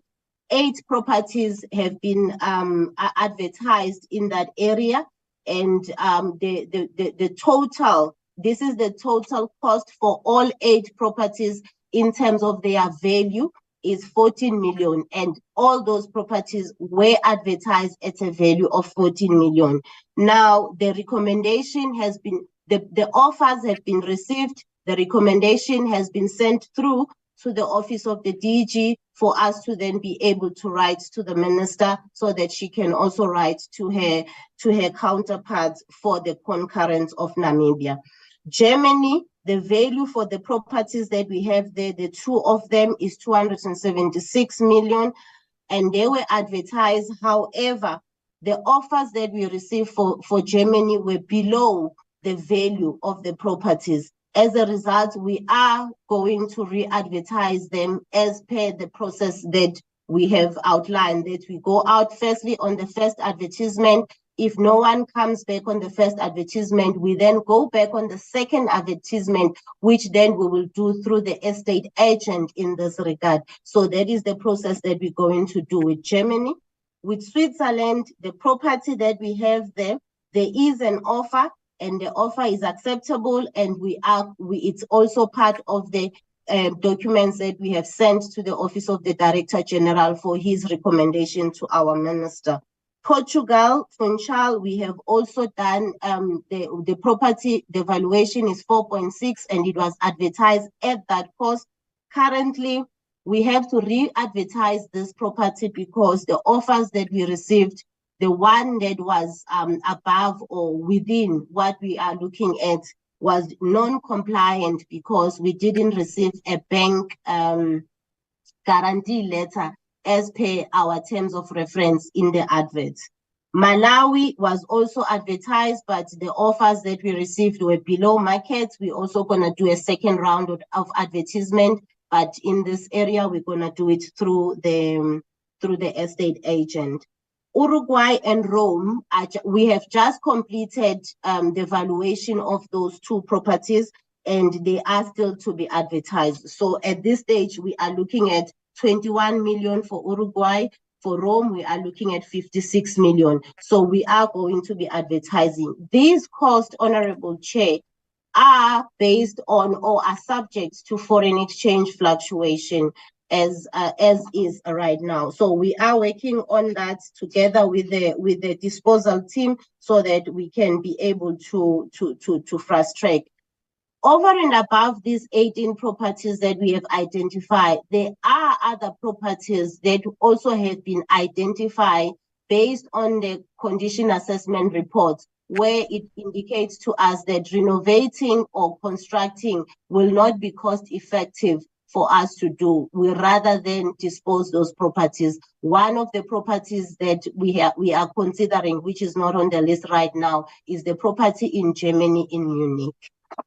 Then in conclusion, Chairperson, which is slide number 11, I want to again bring to the Honorable Chair the budgetary constraint that the department is really facing in this portfolio. The engagement have been taking place with National Treasury in this regard, and we have given them two options that they can assist us with. Actually, not two options. We have given them two areas where we can look at the mechanism. One of them is a PPP mechanism, which we are working with GTEC to assist us with the proposals to National Treasury.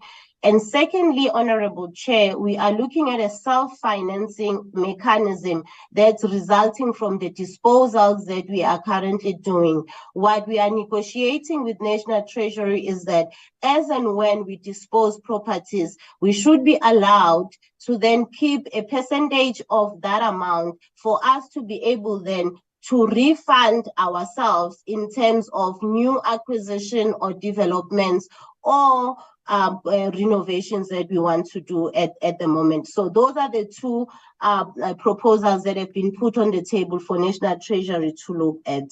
Now, in the strategy as well, we also indicated that we need to address the skills deficiency since this portfolio was with Public Works and Infrastructure. Now, with the Foreign Service Act, it's now with DECO. So we need to beef up the area we need to beef up the property management portfolio units through the capacitating them and also adding more skills and professionals. What we have done, Honorable Chair, since then, a chief director has been appointed in 2022, Ms. Chabalala. A director for the state-owned property has been appointed as well in 2022, which is Mr. Patela. Then a chief architect is going to start on the 1st of October 2023. And the following professionals in terms of the contract post are still to be advertised. We are looking at an additional architect. We are looking at a property valuer. We are looking at a quantity surveyor, the construction manager, as well as 4 project and contract managers for the lease management unit. So those are the things that we still have to do in capacitating these units within the department. Lastly, Chairperson, is that the progress for the implementation of this strategy is always tabled in our meetings as a branch, the branch that is responsible for the property and facilities management. This it's also, the report is also tabled in our Director General's forum, and it's also tabled in the audit committee meetings. And lastly, we also table these progress reports to our risk management committee. Thank you, Honorable Chair. I hand over to the Minister. Thank you.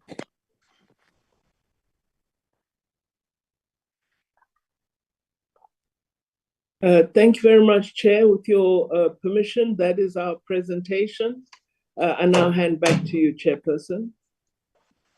Lady, thank you very much. We also take this opportunity to now congratulate the Cabinet, commend the Cabinet for having affirmed and confirmed the appointment of our CFO, very capable.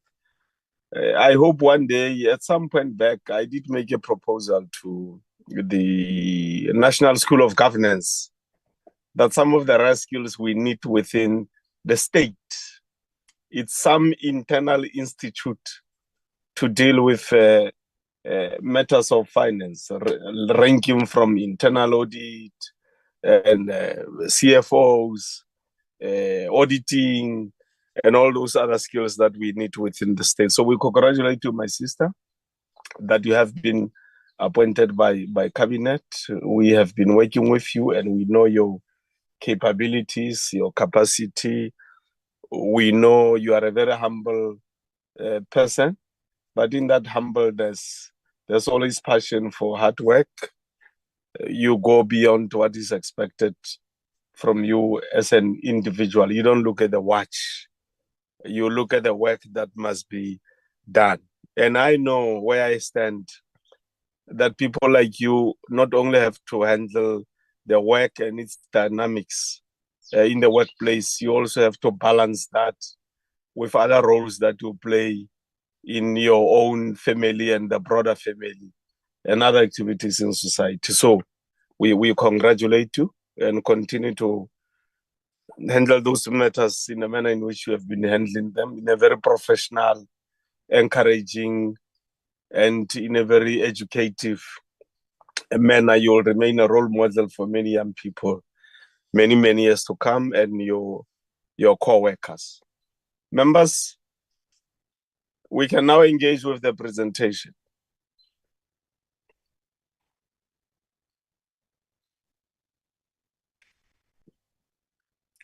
Ntatengos, you are welcome.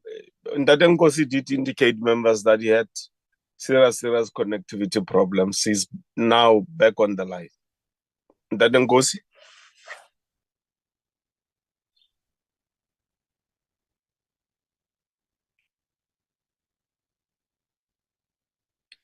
Ntatengos. Yes, I was just saying that I'm not artificial intelligence. It's me speaking. But may I switch off the camera? Okay, Ntatengos. Sure.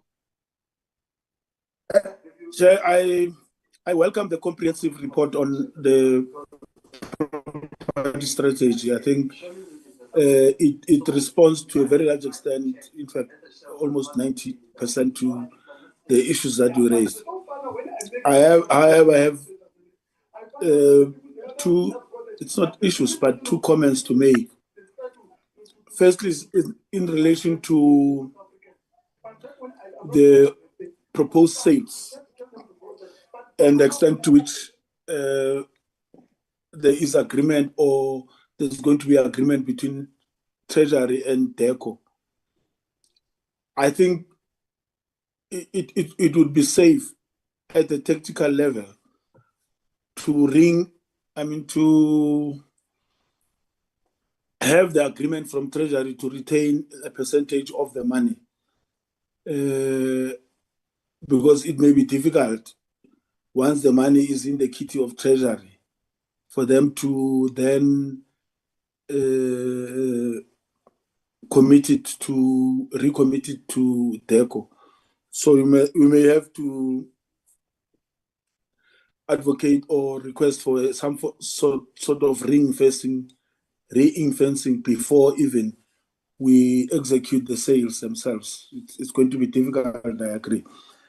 The second issue relating to Treasury, I just want to check with the department, what is the impact of the latest Treasury instructions on cost-cutting measures? To what extent will this affect operations, and to what extent will this affect future commitments that we want to make, particularly in this financial year and the outer years of the MTEF that we are busy implementing? And lastly, just to congratulate the new CFO, and we wish you well. Thank you. Thank you very much, Ntatengos. Ntatempanza. No, thanks, Chairperson. Yes, I want to also echo the sentiment of yourself and Honorable Nkosi in congratulating our CFO, and is the CEO she or he?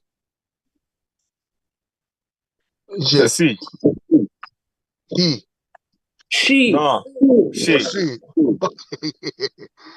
I'm sorry about that. I think I know her, but now you see, because we no longer have physical meetings, and sometimes we don't use the camera. So congratulations, my sister, CFO. I'm just adding my voice to what the chairperson of the Portfolio Committee, and Honorable Nkosi. You're most welcome. And we're hoping to work very well with your good self. And the fact that you are not new in the establishment, it also gives you an added advantage. Chairperson, I just want to, I had the composition of the committee that is dealing with issues of disposal, and also that an independent person is chairing that committee. Two questions on that one, Chair. What criteria was used to identify? Of course, treasurer, I think I could understand. Of identifying public works, I know that it's their portfolio to deal with property issues, but I thought when the president signed the Foreign Service Act, then the issue of property management and maintenance was all handed over to DECO. Now I want to check whether their participation in property management is because of their portfolio as a department, or it's a temporal arrangement for them to assist the department to get used and to get its footing on property related matters. And then the other question is the issue, what's the logic of bringing an independent person in that committee?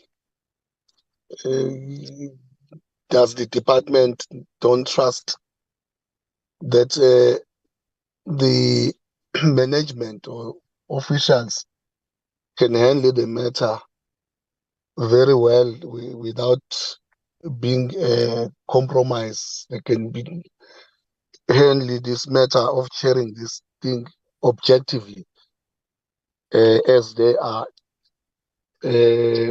expected by the legislation to do so. Then, Chair, the other issue that I would want to request, this one is for both the ICT and this project management presentation and strategy. Chair, for me, I'm not a technical person, and both of these issues are very technical.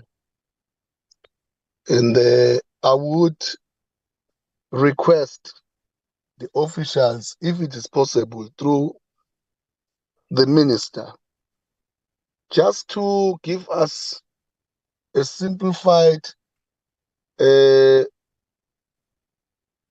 summarized checklist on both of things that we should, as a committee, use to monitor and tick and say this one is done, this one is outstanding. Of course, the presentation is comprehensive and it's technical in nature, so that those of us who are non-technical and sometimes who are not that sophisticated can be able to play their oversight role, assisted by this simplified version of critical areas or milestone that needs to be achieved, and then that thing put in an executive summary, kind of a checklist for us. That is my request, Chair, if it's possible. But if it's not possible, it's fine. We will then monitor through the reports, the progress reports, that from time to time, in agreement with you, they will submit to the committee. Thanks very much, Chairperson. I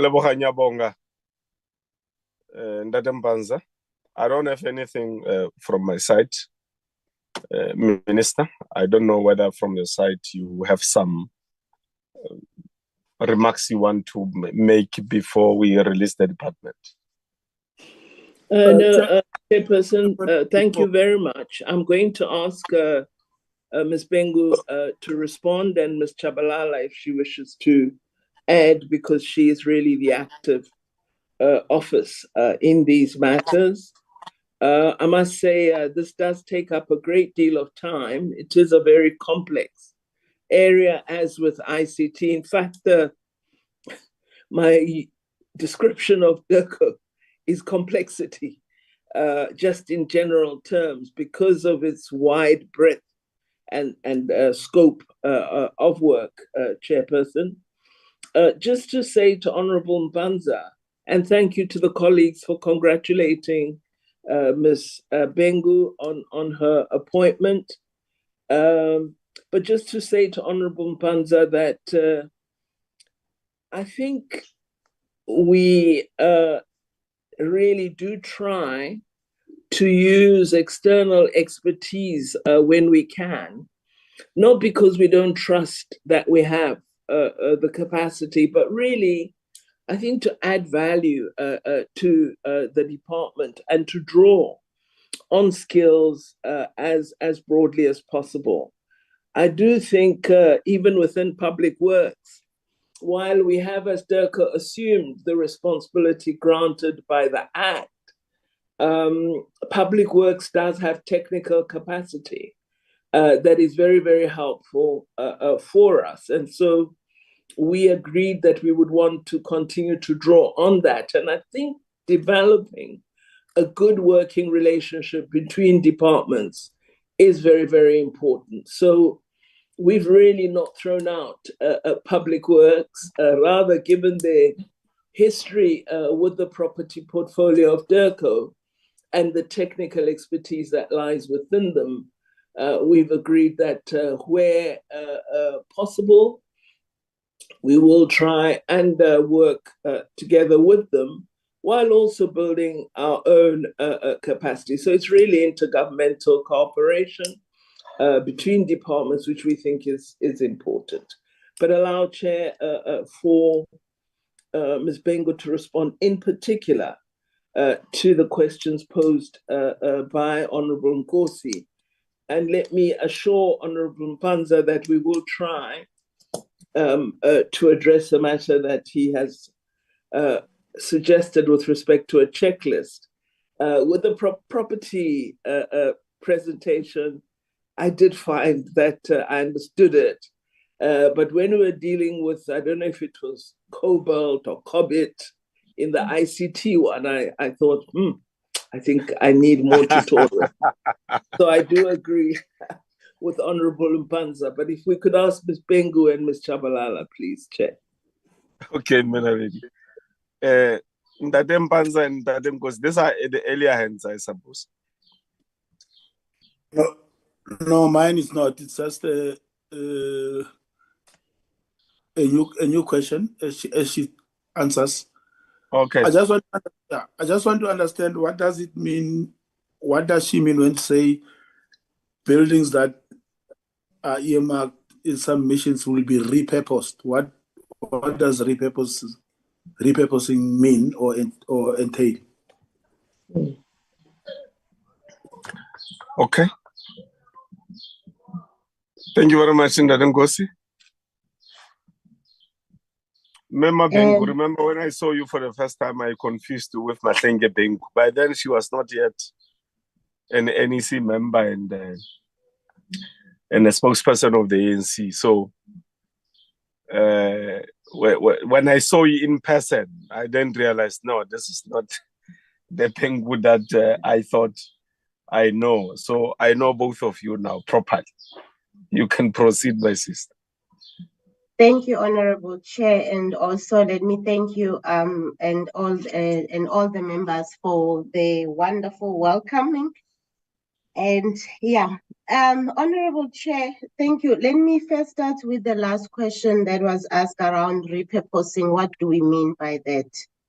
The repurposing is firstly where we have identified that our properties are not fully utilized, meaning that at some point we had a 3-story official, chancery, and based on the reduction in the number of staff or in the establishment, we now only utilize maybe 1 floor or 2 floors, and we have the whole floor not being utilized. So based on that, we feel that that property is not fully utilized. It's not serving the purpose that it should serve. And there is no cost effectiveness around it. Hence, then the repurposing will mean that that property is going to be reconstructed as something else, either apartments for the staff based on the reports and the legal requirements of that particular country. That is what we mean. It's either you do it as something, rather if it's a chancery, we're going to repurpose it and make it apartments where you can accommodate more than 3 officials in that particular environment. So that is what we meaning with the repurposing. Then on the other issue of Treasury, yes, I agree with the member, Honorable Chair, that the self-financing mechanism, our aim is to push Treasury that we agree what percentage should then be retained by DEPO and what percentage should be paid over to National Treasury as proceeds from the disposal, so that it remains with us and then we start working on the things that needs to be done. Then I think Minister has covered me largely on the issue of the criteria that was identified. I will not repeat what she has just said.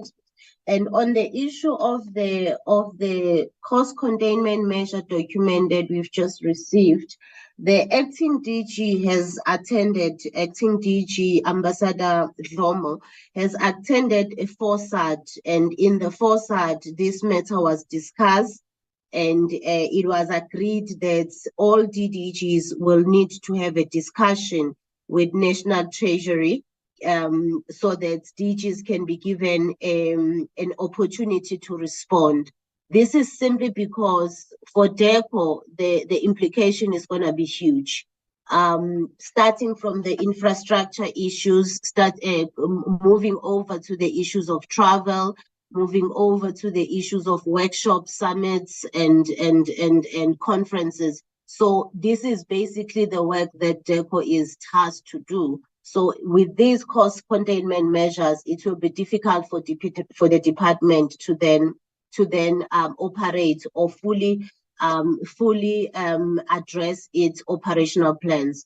But we are going to be having a meeting with our acting DG during the course of this week. We have already drafted down what needs to be done and what communication should be taken to National Treasury when the DGs are meeting with the National Treasury. I will then hand over to Ms. Chabalala if I have left anything. Over to you, Ms. Chabalala, with your permission, Chair.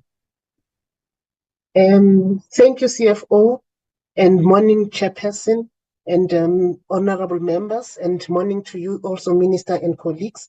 Ms. Bengu, the only item that I will add is the issue of inclusion of National Treasury and the Department of Public Works and Infrastructure in the Disposal Committee. This is legislated. Section 9.3 of the Foreign Service Act actually requires that we work together with National Treasury and the Department of Public Works and Infrastructure when we dispose. I will leave it at that, Ms. Bengu. Otherwise, I think you've covered everything. Thank you, Minister. Over to you. Before we conclude, Chair, I just wish to indicate that my understanding is that ministers have not received a letter from the Minister of Finance concerning cost-saving measures. There's a letter floating in the media, but as far as I'm aware, I don't have a formal letter which would normally come through from the Minister of Finance.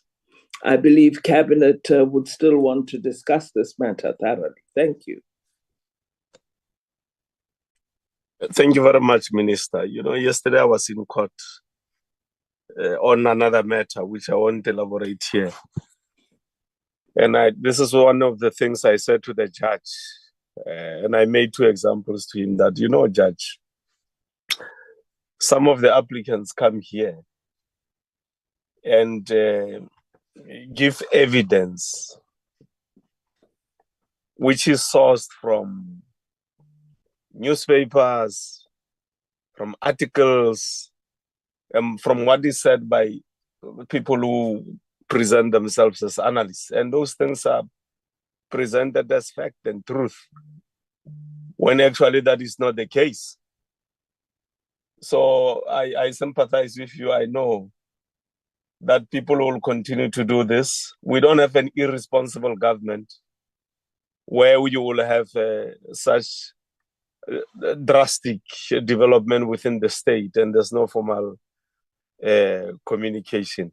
And as recently as yesterday, the president was addressing Parliament. This matter that's circulating around would have arisen yesterday. Last week, the president addressed the nation on various issues. This matter will have been covered if it wasn't true by the president. So I'm just saying that there will be, because of many multiple agendas at play, people who will circulate information to mislead, to confuse, to cause anxiety, and so on. And some don't even think about the extent to which it can, from a perceptual point of view, it can affect our currency. They just circulate it, So I'm happy you clarified the matter that until it comes from those offices that do refer to, including cabinet, it doesn't exist. We are happy, Minister, by the extent to which the department has covered matters that relate to accountability today. We will continue to interact as we have done in the past. On your side and our side, we are beginning to wrap up and pack our bags slowly because the term is ending. We don't know what will happen next day after the elections, but from the work that we are doing on the executive side, parliament side, we are beginning to prepare for the end of the term in March 2024. For South Africa as a whole, we are now celebrating a milestone of 3 decades next year in April. So I think it's something that we should be proud of. And the media that we are thinking, which was part of this platform, we hope that they will continue to communicate a message of a road that we had to travel, which President Mandela said it's a long road to freedom, and the road continues. We've been working in that road as South Africans, hand in hand, and that road was with a lot of obstacles, and the multiplicity of obstacles becomes more complex as you traverse the road and you go up the much steeper hills. So we hope that those who deal with communication in the media can bring this to the attention of the society in general, that from 1994 to where we are after 30 years, we still have many other hills to climb. But it's a long road in which we must remain hand in hand going forward for humanity in this part of the world to succeed. So we thank you very much, Minister, the media, which was part of the platform, your staff, our staff, for making sure that this meeting becomes a success. You are released now. We will remain as a committee to deal with item 1. Thank you, Chairperson. Thank you, Minister. Thank you. Honorable members, we must now deal with the item on the report. Ausdino, I don't know if you are ready to present. Good morning, Chairperson, and thank you. Luba, can I share the screen, please?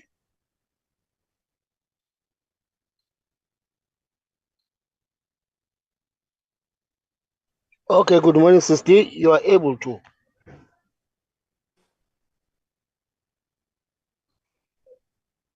Hello? Yeah, you can proceed, Austin.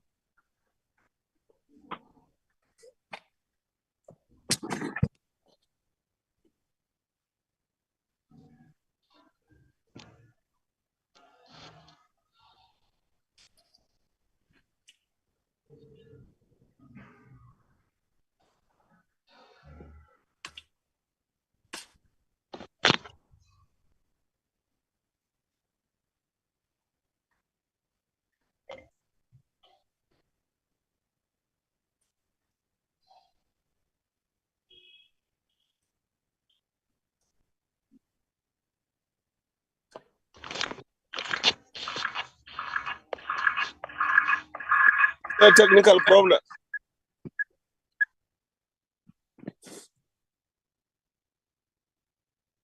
Lubabalo, is there a problem? No, there's no problem, Chair. Yes, but why is Austin now quiet?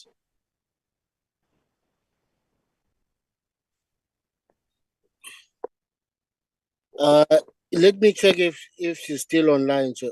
Oh, yes, she's still Did you online. discuss the report together? Did you do it together?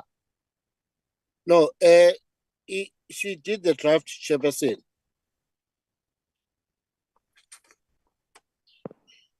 So you haven't done it together? That will be strange. No, She did the Chairperson. draft, yes, but I mean, Hello, is the as the report administrator of the committee, you should have familiarized yourself with the report, because it's not Austin's report, it's a report of the committee. And if she has got difficulties, then you can present it on behalf of yourselves as a collective of the administration of this portfolio committee. hello, Chairperson. Is the report visible on the screen? Yeah, you had disappeared, so I was still making the point that problems. Okay, Chairperson. Yes, I was still making the point to Lubabalo that my expectation and the expectation of the committee is that any report that comes here will have been discussed among yourselves as a team, which is supportive to this committee. So that if anything happens to any one of you as a team, or you've got technicalities like you have been experiencing now, any member of the team can do the presentation. But also, it's important for members of the team within the administration to understand content and context of the report. That's the point I was still making, when we could not locate you.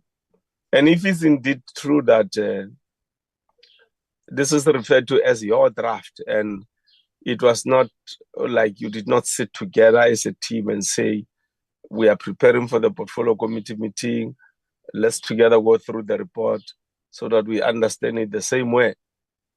It may be something we have to deal with next week when we meet in the management. And maybe at this stage, I must indicate to the portfolio committee that honorable members, I have convened next week, Tuesday, physical meeting as the chair with the entire management committee of this portfolio committee, because there are things we need to straighten up from our management of this committee, which were glaring as we were preparing for our trip to go on overseas in June and July. So this matter that I've just reflected to now, we will include it in the agenda next week. You can proceed, Austin. Thank you very much, Chairperson. I will, Chairperson and honorable members, is as a result of an oversight trip which was undertaken by a committee delegation to Germany and also Portugal. The objective of the oversight was to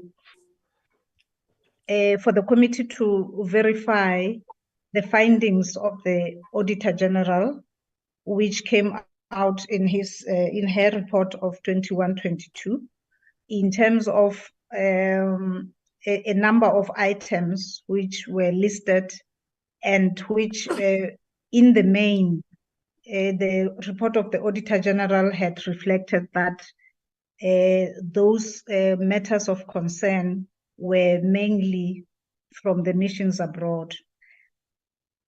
This is with regard to asset management, irregular expenditure, and then CSMs, the work of the CSMs, and wasteful and fruitless expenditure.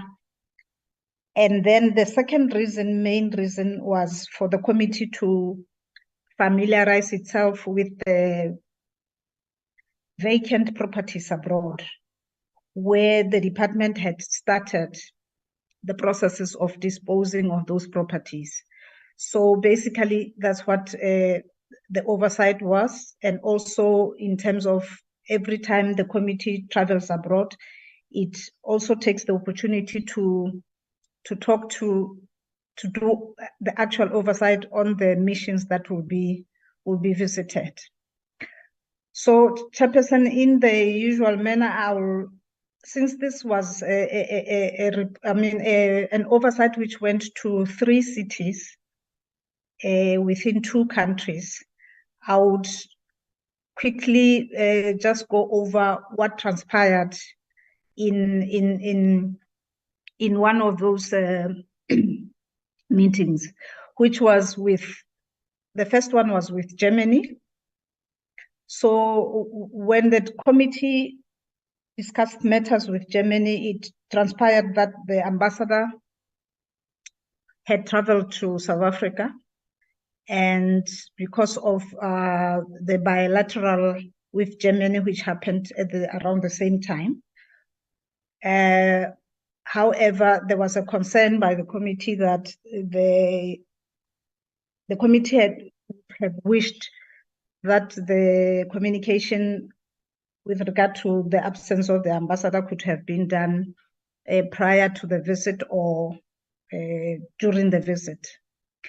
It was also observed in that meeting that the budget constraints were prevalent in terms of the work of the mission in Berlin, to the extent that most of the operations of the mission were on hold or couldn't proceed because of budget constraints. And also it was raised that the Germany being a big country with several states, the mission was not able to actually take advantage of that because of a shortage of staff. They were not able to cover all the states to do work in implementation of South Africa's foreign policy. And then they also mentioned the issues with ICT, which was still a problem at the mission. I will elaborate that in terms of the observations. And then they also pointed to the fact that the security system for the mission, especially at the Chancery and also at the home of the official residence, the home of the ambassador, they were not functioning, and they were still waiting for a go-ahead. In fact, from reports from service providers, which in turn they would request funding from the department to start working on those. And then the committee, and the other issue was that LRPs, the locally recruited personnel in that mission, together with the one in Portugal, it's the same. They are entitled to a leave of up to 1,000 days, which, when you calculate, it comes to about 3 years, which it's part of the labor law in those countries, which is subject to abuse by LRPs at times.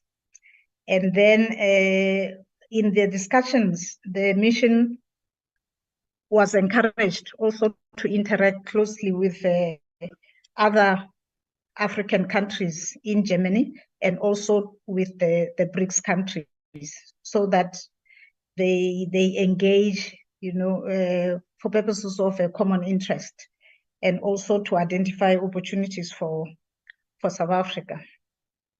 So in terms of ICT, the committee delegation was able to find that ICT issue in Germany was far from being resolved. The service provider, which was identified by the department, delivered laptops and tools of trade before they could improve or upgrade the old infrastructure, which is still in the mission. So as a result, the new tools of trade which were delivered were not functioning because they are not compatible with the old infrastructure that is still at the mission. So as a result, the communication was affected. And as a result, you find the committee observed that people were using private routers to actually be able to access internet. And also that was compromising to security, as the committee observed. And then the fact that the Home Affairs Office, the one which issues visas, they had to resort to issuing visas manually because the system could not talk to the printers because of the incompatibility that the committee established when it was there. So there was a pile of visas which Home Affairs had to do handwritten, and also another file of those that which were being destroyed, because now any little mistake that one, human error, if one would write 7 instead of 4 on the visa, then they will have to destroy such a visa. So it was a whole pile of destroyed visas, which also amounted to wastage. In terms of now the inspection, which relating to conditions of the chancery itself, the committee found that the air conditioning was not functioning. And the mission also reported that during the 3 months of summer, it becomes very uncomfortable when you don't have air conditioning. And then one issue was also raised by the LRPs that during summer they feel the office environment is not conducive. And in one of the offices of one of the LRPs, there was actually a foul smell coming from the aircon box in one of the offices, and the officer had to relocate.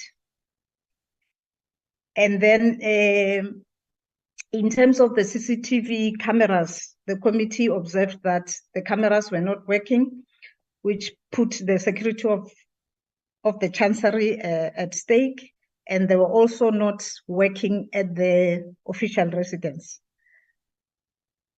And when the committee went upstairs to the rooftop of the chancery, they found that it could be a good entertainment area. However, it was kept untidy and it had shrubs and weeds overgrowing. Then the basement of the chancery, the committee found that it was a fire hazard because it has stacks of old and new furniture awaiting to the old to be disposed of and the new to be allocated to incoming transferred personnel. And then the challenge there was that the mission had been waiting for approval to dispose. And some of the items had been there for almost 8 years. So the furniture in the basement had actually taken space needed for parking.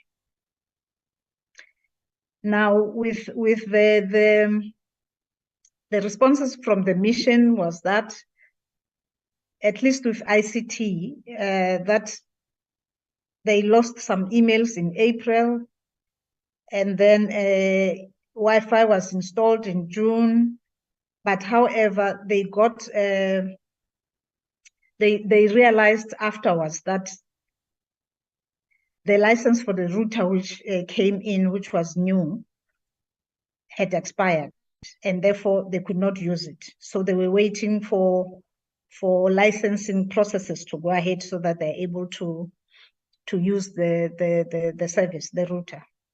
Now, Germany is being covered by, it's been serviced by the Vienna ICT hub. And the committee wondered whether that will be optimal in terms of whether, if the hub is in Vienna, they will be able to quickly respond to challenges that I experienced in Germany, for example. Now, with regards to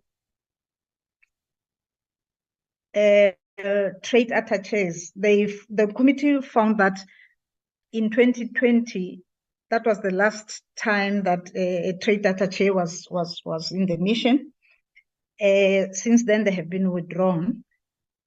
However, the mission had shown that there are many opportunities in terms of the cooperation between South Africa and Germany, and most of them are trade related. And if there is no trade attaché at the mission, it becomes a bit of a challenge for the mission. So the committee also observed that indeed, with 72 structured bilateral mechanisms with Germany, there is a need to have a trade attaché which will be able to also navigate and also assist the mission there with regard to trade issues with the country Germany. Now, with consequence management issues, Germany was able to report that one of the LRPs was dismissed due to non-performance, and they had 2 grievances at the time when the committee was there, and relating to the former domestic worker of the head of mission, who had assumed she was a permanent employee, but however, she lost the case. And the other, which the mission also believed it will also win, was concerning a senior maintenance officer who kept on submitting sick notes for a year. This is as a result of, the labor law allowing the 1,000 days. In terms of disposal of properties, the 2 properties in Bonn, the role of the mission had been only on advertising the properties and inviting bids. And once the tenders were received, DECO sent someone to collect the bids, the sealed tender envelopes, and when the committee was there, the process was with the bid adjudication committee in the department. Now, the committee also met with locally recruited personnel in Berlin. This is where many issues were raised. For example, the LRPs raised the concern that they used to have a sort of a forum where they would discuss their own issues. with the transferred officials in the mission. But however, the last meeting they held was in 2016, and that has since been abolished. And this forum, they felt it was important because that's where the diplomats, the transferred staff, would get to hear about challenges facing the LRPs. They also raised a concern relating to the standard of living in Germany, which is very high and very difficult to cope with if you don't have a competitive salary. And they said they used to have incentives such as performance management and development systems. And also they would like to, they regretted the fact that they would, in the past, any LRP who would have gone through 10 years of service with all the missions, be given an opportunity to come to tour South Africa, but that has since stopped. So they were raising concerns with regard to that. And then also in terms of the air conditioning, which is not working, and also the shortage of personnel of LRPs in the mission, and they felt like they were being pushed hard to deliver, as they would be asked to double up. A receptionist will also work as for example, as a driver, or a driver being a receptionist or a messenger. So they felt like they were being pushed to deliver, and and being given other jobs to perform, which do not necessarily belong to the condition, to their terms of reference in terms of the work that they're supposed to do. And they said there was no proper communication between them and the mission in terms of the issues that affect them. And they also felt that there was no teamwork. At times, feedback on the positions that they would have applied for is never communicated back. And also because of shortage of tools of trade, they felt that they should be allowed to work from home, so that they are able to, to save on some of the items that are not available at the office. And they also, one of the things which also, they felt that when there is a problem in terms of budget shortages, they are the first ones to get the cuts. So for them, that was like a sort of a punishment in terms of how the mission would prioritize spending of the budget. And then also the fact that the poor maintenance of the chancery, including ICT, which was not working optimally, they felt that their work was becoming more difficult because they could not be able to use the tools of trade that were available, because they are not compatible with the systems that are available. Now,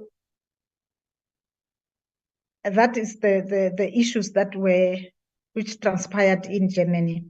Now, with regard to the mission or the one last issue, in terms of the CSM in Berlin, the committee was satisfied with the qualifications, as the AG had required, the qualifications of the CSM there, and also the knowledge of work by the CSM in Berlin, in terms of what was expected, especially from the report of the AG, and also what the committee has been commenting on and what it observed while in Germany and in working closely with the CSM. Now, with the meeting in Portugal, in Portugal, I'll come to Chairperson, I'll come to inspections afterwards for both Bonn and Funchal. The meeting with Lisbon had to happen in Funchal because the vacant property is in Funchal, and hence the ambassador had to meet the committee there in Funchal from Lisbon, and the ambassador came to meet the committee with her staff. I'll just go straight to the discussions. And the committee expressed satisfaction in the sense that the ambassador herself came to meet them together with her staff complement, and also was able to take them to the hotel, and also was available for them during the oversight. And also during her presentation, the ambassador highlighted the fact that Portugal is a very friendly country to South Africa. However, it looked like at the moment, South Africa was not taking full advantage of cooperation and areas of cooperation that Portugal has, which South Africa could benefit from. It was explained that actually on arrival, the structured bilateral mechanism between South Africa and Portugal was dormant, and the ambassador was able to revive that. And then also the Portugal, in terms of South Africa's citrus fruit exports, has been able to defend South Africa in terms of in the EU, where Spain was actually querying the exports of South Africa's citrus fruit because of the spots, which at times it was queried because it had spots, black spots. So Portugal was able to defend South Africa in that arena, so that South Africa's fruit would also still enjoy preference within the EU, and also in a number of countries which will be interested in doing that. Now, the work of the CSM there also was found to be commendable in terms of the focus on the operations of the mission, and also being responsive to the queries which were raised by the Auditor General, and also the qualifications and also the experience of the CSM in Lisbon were found to be what the Auditor General, just like the one in Germany, they were found to be the ones that were required. Now, with regard to the mission itself, it was found that the position of the receptionist had been vacant for some time. And the fact that the mission had to swap around people to work as receptionists, actually swap around the local recruited staff to work as receptionists. So the committee found that that might not be a conducive sort of environment. That position would need to be filled. And then in terms of ICT, it found that in Funchal, in Lisbon, ICT was not also 100%. They also experienced the same challenge of having the tools of trade delivered before the server and the infrastructure could be upgraded. And therefore, they had to go for almost 4 months without connection, without communication, because of telephones which were not working or tools of trade which were not working, but somehow they were able to and found their own way of getting internet. Now, with regard to, so the transition itself took long to actually, it took almost 2 weeks before everything else could be delivered. In terms of trade with between Portugal and South Africa, and also other types of cooperation, the mission was able to have an agreement on defense to be signed, which is a maritime defense issues, which the ambassador explained that in terms of maritime technology and maritime know-how, Portugal seems to be the best country for that. So South Africa was able to sign such an agreement with Portugal.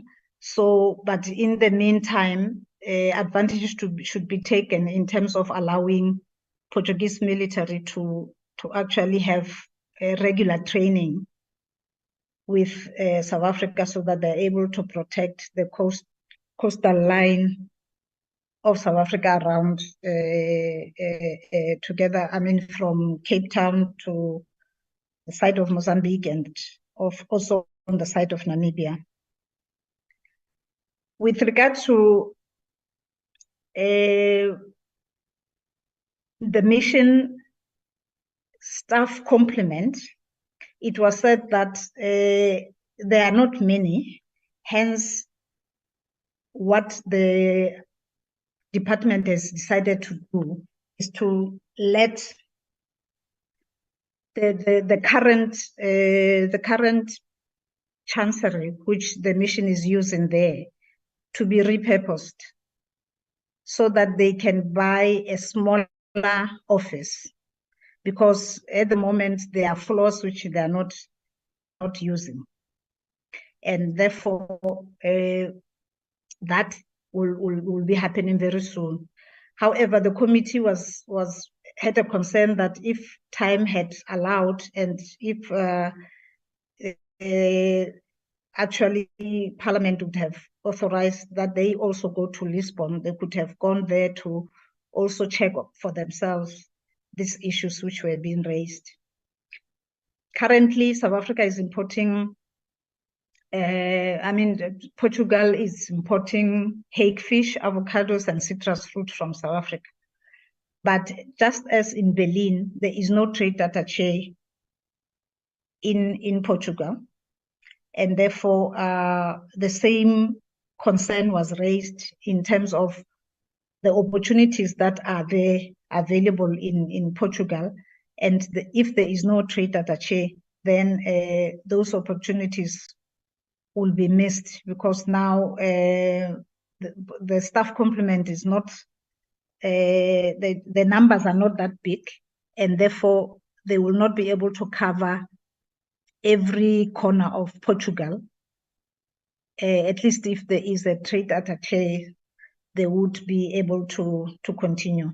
And also tourism was one of the focus areas of the mission in Lisbon, in terms of the number of Portuguese nationals who also are South African, who also hold South African passports, and also travel a lot between the two countries, and that should also remain to be encouraged, so that the number of tourists coming from Portugal would increase and be maintained and be promoted. So there is a strategy which the mission has shared with headquarters relating to tourism. And in terms of tourism issues, they are working with SA Tourism.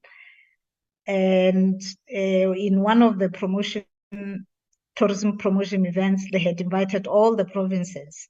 However, only KwaZulu-Natal attended. And as a result of that, one of the tours which emanated from Portugal extended to KwaZulu-Natal. So the mission was trying to show that indeed there is potential if the necessary responses are received from South Africa. In terms of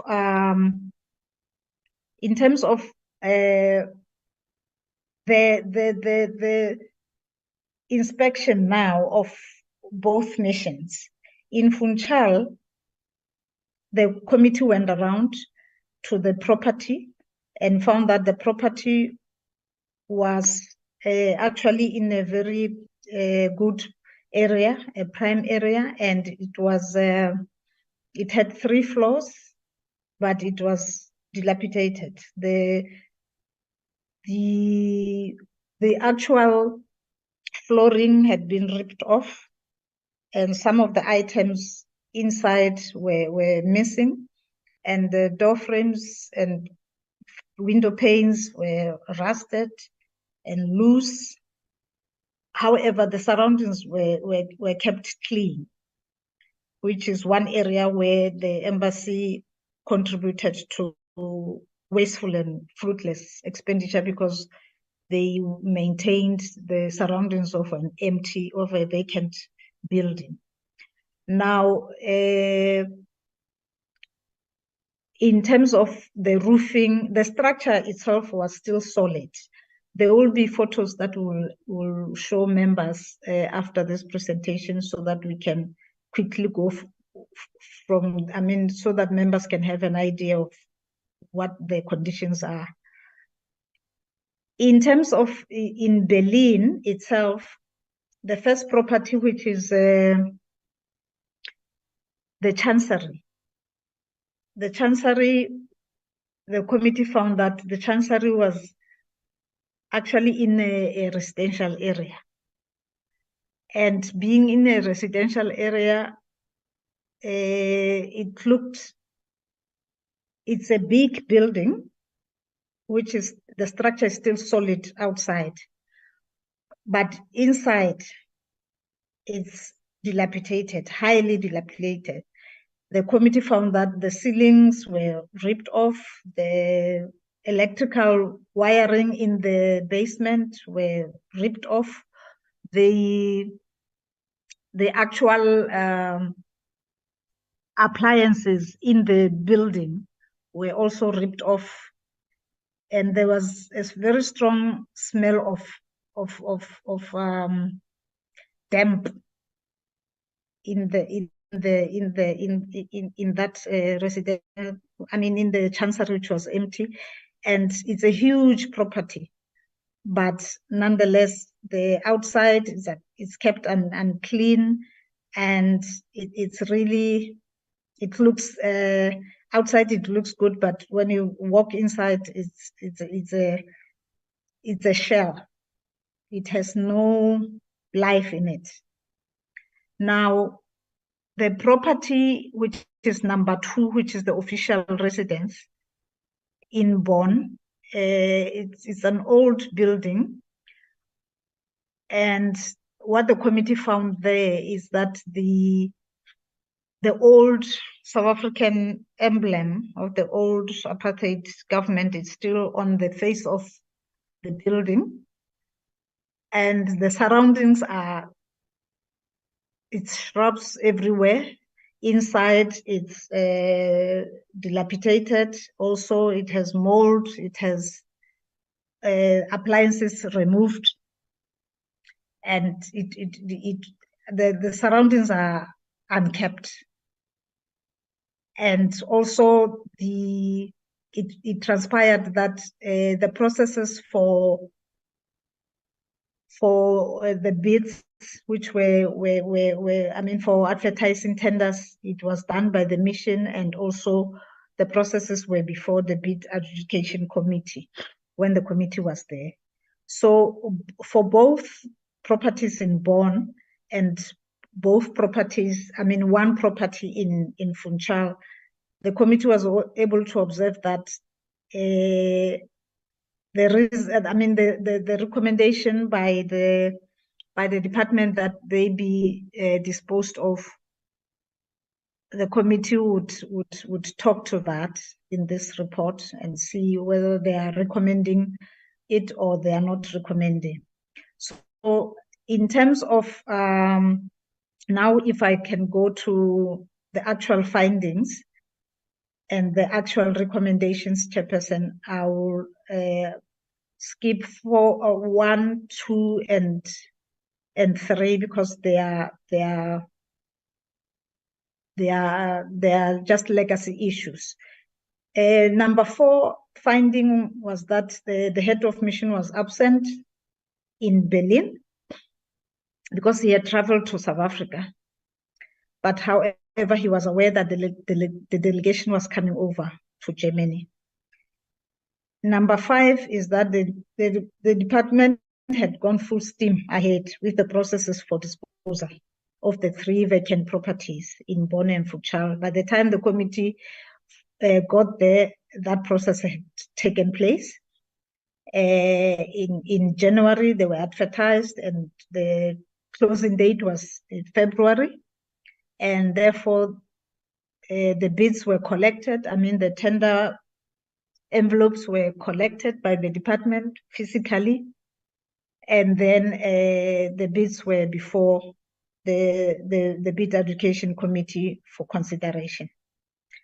Number 4, the level of dilapidation in the interior of vacant state-owned buildings in Bonn and Funchal, it's immeasurable. Mold, ripped floors, graffiti, and the properties have been vacant for almost 30 years because some of them is 1995, and so it's been a long time, and it was a concern for the committee that with the custodianship moving over to DECO, the committee hoped that maybe this situation will turn around. Number 7, the question of ICT modernization, which the department has reported at 100%. The committee, however, with the 2 missions that were visited, the committee delegation observed that the system was not functioning, and as there was no compatibility with the new tools of trade. And the fact that the ICT processes were done vice versa, with laptops and computers secured first, only to find that they are not compatible with the old ICT infrastructure, which is still in place. And for both missions, transition has taken long. In Lisbon, it was only completed 2 weeks before the oversight. And then and the fact that the mission went for 4 months without connectivity. In terms of Berlin, which is 4.8, the tools of trade were received, but also they were not compatible with the printers, resulting in handwritten visas, and telephones were not working, and officials were using private routers to connect to Wi-Fi. And then the committee asked itself, they wanted to understand what the SLA would have provided now that the new service provider took such a move in modernizing ICT, of delivering tools of trade before before upgrading the infrastructure. And the committee also said the issue was urgent and warranted the attention of the ministers of DECO and of Home Affairs. It was also observed that many a times in South Africa, Germans are being caught up in unfortunate incidents of crime. So Germany, however, is providing support to prevent violence, and also it's involved in the efforts to upgrade urban spaces in townships that are particularly affected by violence. And then the mission in Berlin, it was observed that it raised the concern regarding transferred staff shortages and the limited budget which they were facing. And the fact that the mission was not able to cover all the states in Germany due to budget constraints, and also the fact that the mission is constrained to do its work to its full potential due to these factors. And because of the Germany being the biggest trading partner with South Africa with 72 structured bilateral mechanisms, they felt constrained in terms of doing the work that they are supposed to be doing. And the fact that Germany was also investing billions of euros in infrastructure for renewable energy in South Africa, and Germany, of course, has many companies doing business in South Africa. And then the mission also, the understaffing of missions, staff in Berlin also meant that the LRPs had to rotate or double up, and LRPs raised an issue with this. And the fact that in Lisbon, the request for a receptionist has been unsuccessful to date, so that position is re-established. So they also reverted to having a rooster so that they can rotate attending to the reception. 13 is that a concern was raised in terms of staff morale that was low due to outstanding matters relating to procurement issues, policy on promotions, disposal of redundant items policy, and call for restoration of uniforms. This was an issue which was raised by LRPs in Berlin.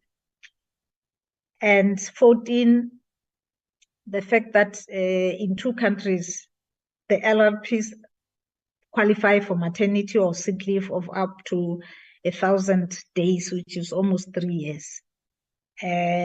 So this is an issue which the legal department of DECO will look at. 15, it was noted that when the Lisbon mission complied with the municipal laws of in Funchal to say surroundings of all buildings should be kept clean. So when they did that, it's regarded as fruitless and wasteful expenditure because the property is vacant. So that is another challenge which the committee felt maybe it should be looked at. The 16 is on air conditioners, which are not working both in Lisbon and Berlin. And in Berlin, the LRPs were complaining about this issue. And in Lisbon, the air conditioning is reported as archaic, and the cooling and heating systems not working. Now, number 17, it's in terms of the tourism strategy for Portugal, which the mission in Portugal had developed and has shared with DECO, so that at DECO and SA Tourism, so that they can look into it and then try to improve on tourism between South Africa and Portugal. 18, the committee observed that the use of private routers by officials because of ICT challenges poses a risk to information at both missions in Berlin and Lisbon. 19, all the rental deposits of the recently transferred officials were realized to the state. This is one area where the committee has been inquiring many times whether the deposits of rentals where the staff in the missions are staying, whether the missions or department is able to get back those deposits. So in these 2 visited missions, there had been no problem with regard to that. And then number 20 is the compatibility, the non-compatibility of the tools of trade with the old infrastructure, with Berlin reverting to handwritten visas, and also the issue of human error where there are mistakes on the handwritten visas, they have to be cancelled, and it's a whole pile of wasted sort of stationery in terms of this, and then which the committee was able to observe. And the question was why the 2 ministers are not able to address this matter urgently, as handwritten handwritten visas pose a security risk, as it can be used by other unauthorized persons. 21, security systems are not working at the Chancery and official residence in Berlin, and there was a need to beef up security for these 2 properties. The Berlin mission is served by Vienna, while Lisbon is served by the London ICT hub. And the committee wanted to find out whether it would be optimal when you have those 2 hubs serving the number of missions that they are allocated. 23, it was that the mission has been waiting for approval to dispose, that is in Germany. Some items had been in the basement for over 8 years. And the space for parking was taken mostly by old furniture.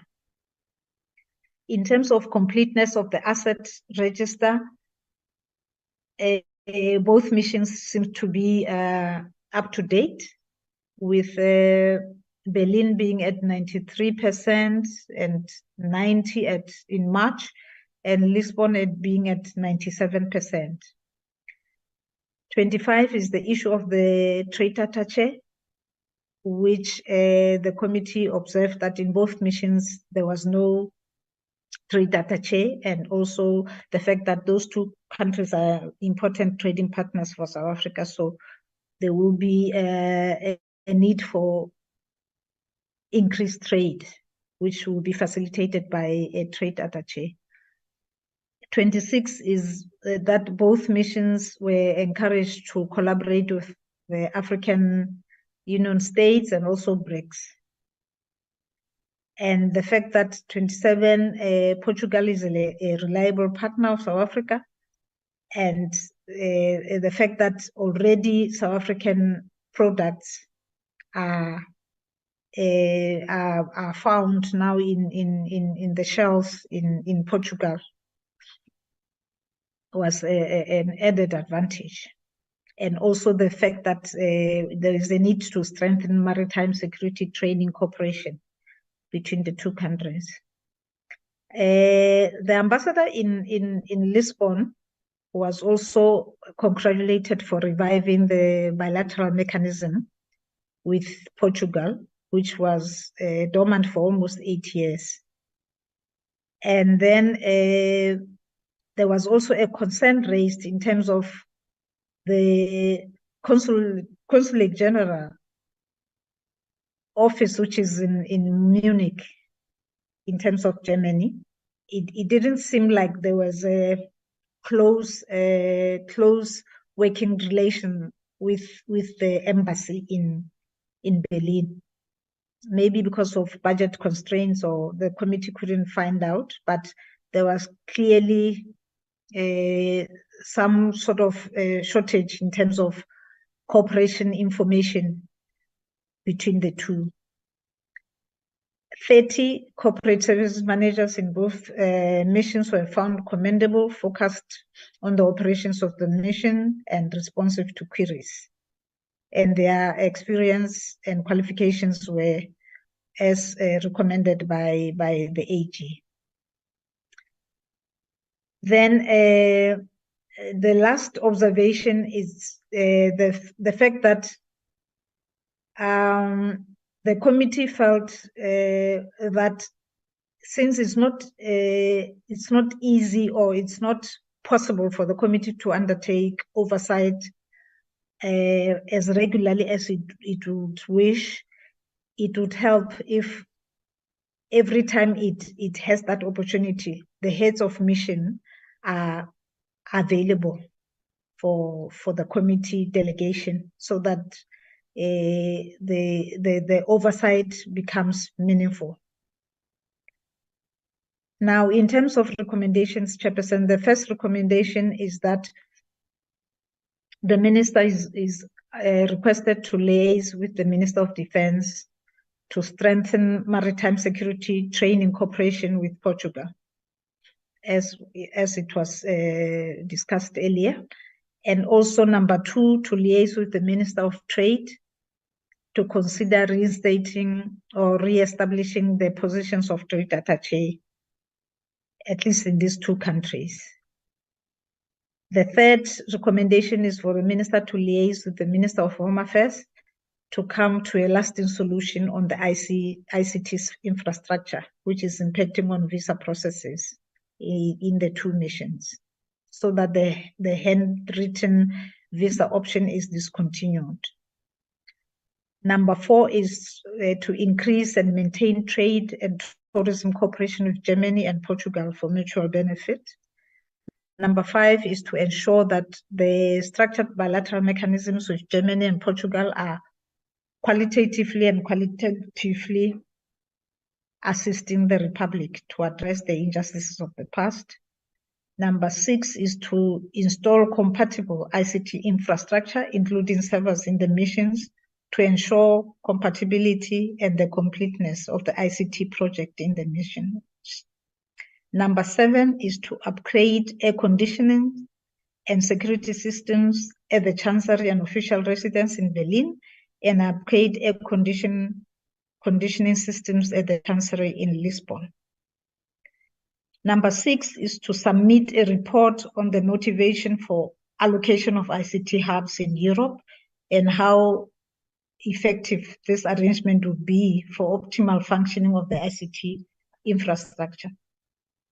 Number 9 is to submit a report on the motivation for the supply of tools of trade to missions before removing the archaic and incompatible ICT infrastructure. Number 10 is to submit a comprehensive report on the impact of the transition of ICT into the modernization project at headquarters and missions abroad. Number 11 is to ensure the mission in Berlin liaises with the mission in Lisbon to temporarily address the issue of handwritten visas. This is because the mission in Lisbon had devised a way of coming around this issue. Number 12 is for the minister to ensure that the bidding processes are compliant with the PFMA for the 3 state-owned properties to be disposed of in Bonn and Funchal. Number 13 is for the minister to submit a report on the outcomes of the tender processes in the disposal of state-owned properties in Bonn and Funchal. Number 14 is for minister to address long-standing staff matters which affect morale, such as procurement issues, promotion policy, asset disposal policy, and restoration of uniforms for easy identification. Number 15 is for the minister to address the staff shortages in Lisbon and Berlin for optimal service delivery on the implementation of South Africa's foreign policy. 16 is to ensure that both new and old corporate service managers undertake mandatory training on supply chain management, financial management, and contract management, because these are the issues which have caused the department negative audit findings by the AG. 17 is for the minister to ensure that obsolete items stored in the basements in Berlin and Lisbon are considered for disposal to free up parking space and minimize fire hazards.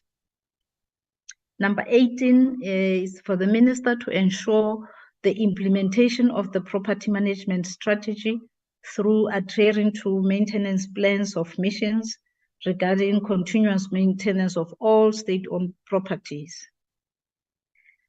Number 19 is for the minister to ensure the display of official photos of the president and the minister in the usual manner, both at the office of the ambassador and the official residence in all official buildings. And number 20 is for the minister to ensure that the South African Consulate General in Munich is closely working with the embassy in Berlin for purposes of information flow and accountability. Number 21 is for the minister to ensure that heads of mission are available for the oversight visits by the portfolio committee. These oversights are accountability measures to assess performance in the areas of accreditation. And then to the National Assembly, the committee is recommending that it should consider reviewing the parliamentary oversight model to take into consideration the responsibility to conduct oversight beyond the borders of South Africa, especially at the South African missions abroad, where the foreign policy of the country is implemented. The implementation of the department's Foreign Service Act requires that the committee closely monitor performance of the South African missions, especially in property management relating to state-owned properties abroad. And the committee also observes that its mandate is not fully understood or appreciated by some of the missions abroad. And also, the committee has also observed that this oversight has actually made them aware that there is a need to continue attending to areas of concern raised by the Auditor General in other missions, because so that they are able to address those issues in other missions, and also to assist the department to graduate or maintain receiving unqualified audit opinion. Then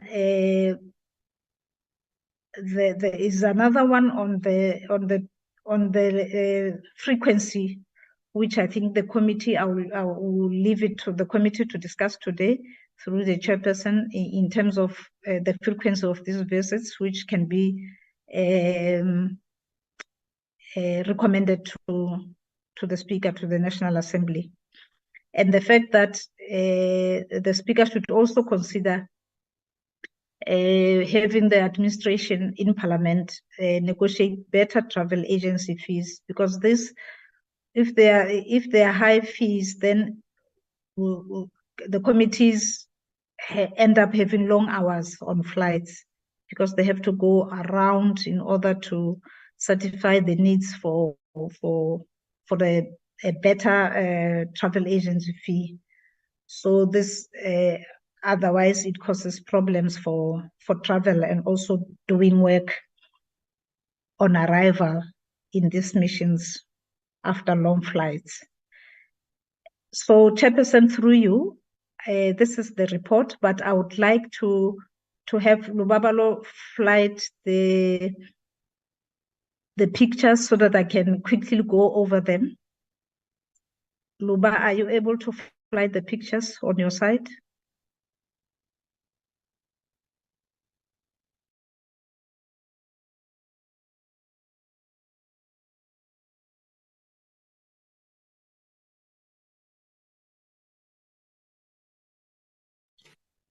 Is he hearing you? Lubabalo? I'm trying to do that, but now I'm struggling to move them from the WhatsApp to the desktop. So they are on the phone. Can you try from your side?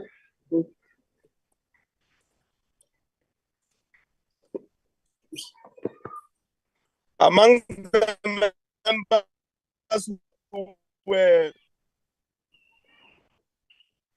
Chairperson, through you, Chairperson, I would propose maybe members, you take over, Chairperson, while on this while oversight, this is being sorted out. Yes, Chairperson, thank you. they are not here.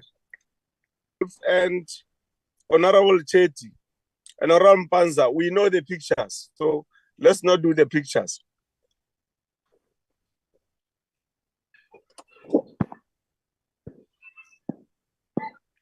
The people who are supposed to see the pictures are not here. I got another ribbon else dinner. Yes, Chairperson. So other members are not here. Other members. Oh, but to Habayo, other members are not here. Oh, okay, Chairperson. No problem, Chairperson. Thank you. Yes, we have seen ourselves, so I just think we shouldn't repeat it. Okay. Anything, Honorable Nkosi, on the report?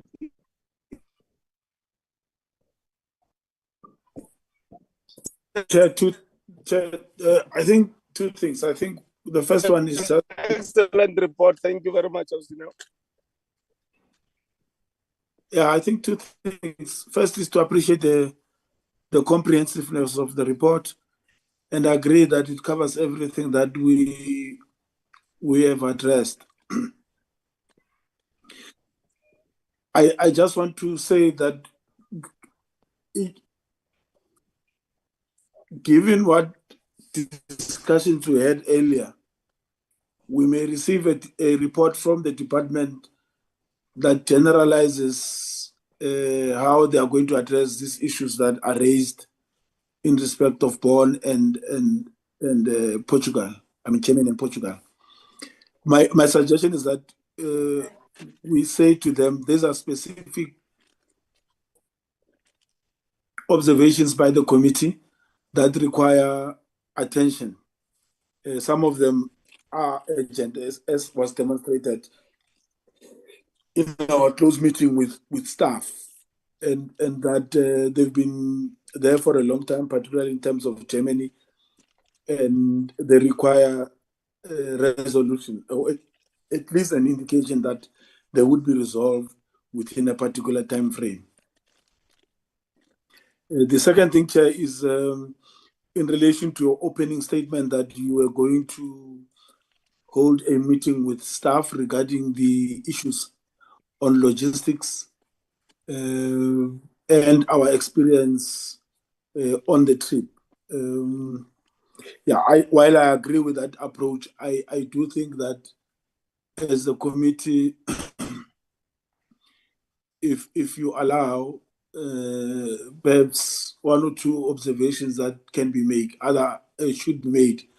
Otherwise, I agree with your approach that they be raised in that meeting. My proposal on that meeting is that it involves not only our immediate staff, but also the doctor. I think there's a doctor that we interacted with. I can't remember the name, but there's a doctor that we interacted with who is the overall manager of the staff. That in your meeting with them, she is there, so she receives the observations live. And I think the third issue is on the the trips. I think Honorable Panza has suggested that we should have two oversight trips per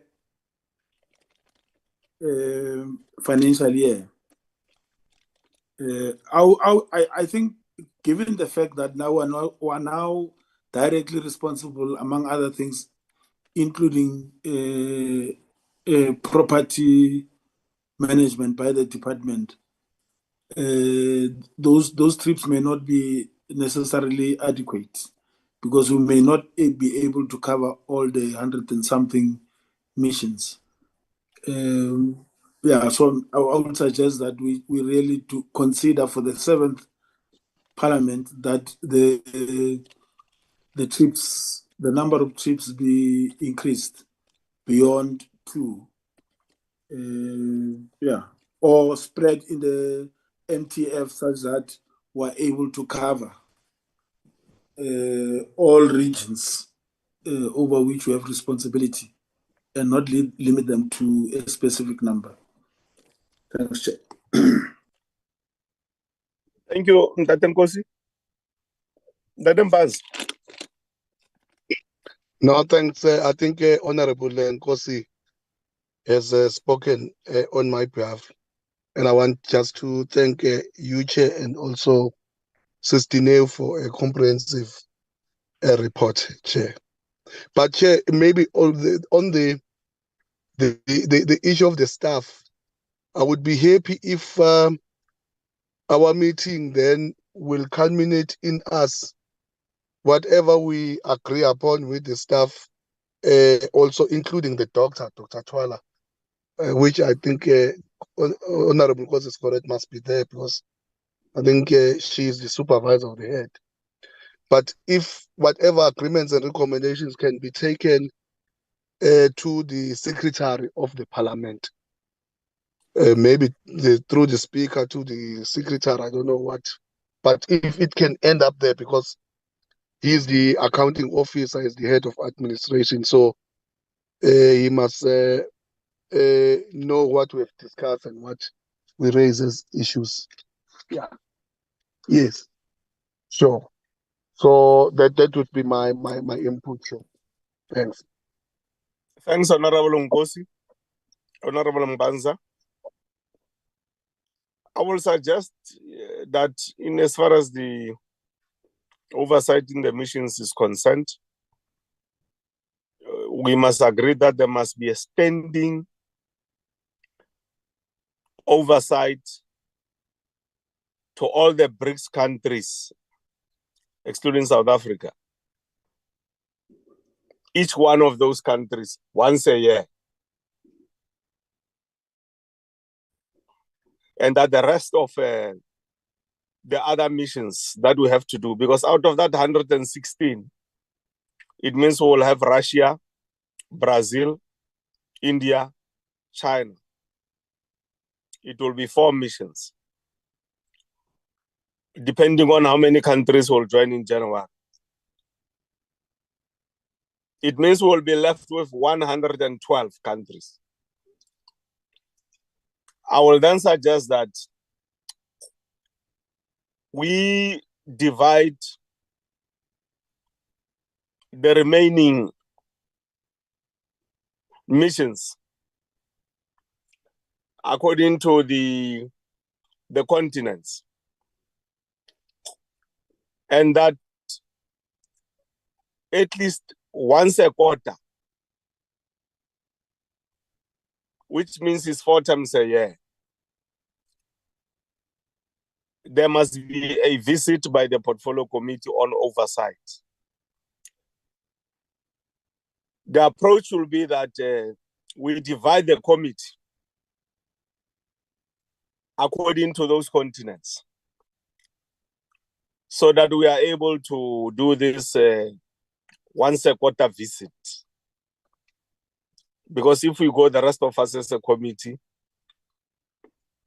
we because of numbers, we have got challenges, but also it will make much sense to the Speaker if we show the rationale or the entire committee having to go because we are divided according to continents.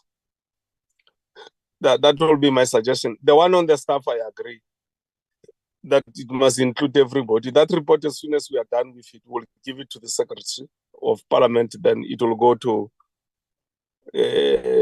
those who sit in Menko, myself, Honorable Nkosi and Honorable Mpanza will then arrange a meeting with the Speaker so that that report from the administration on this overseas trip and all the challenges that we came across is given by ourselves to the Speaker and not the Secretary of Parliament. Otherwise, the rest of the things I think are okay.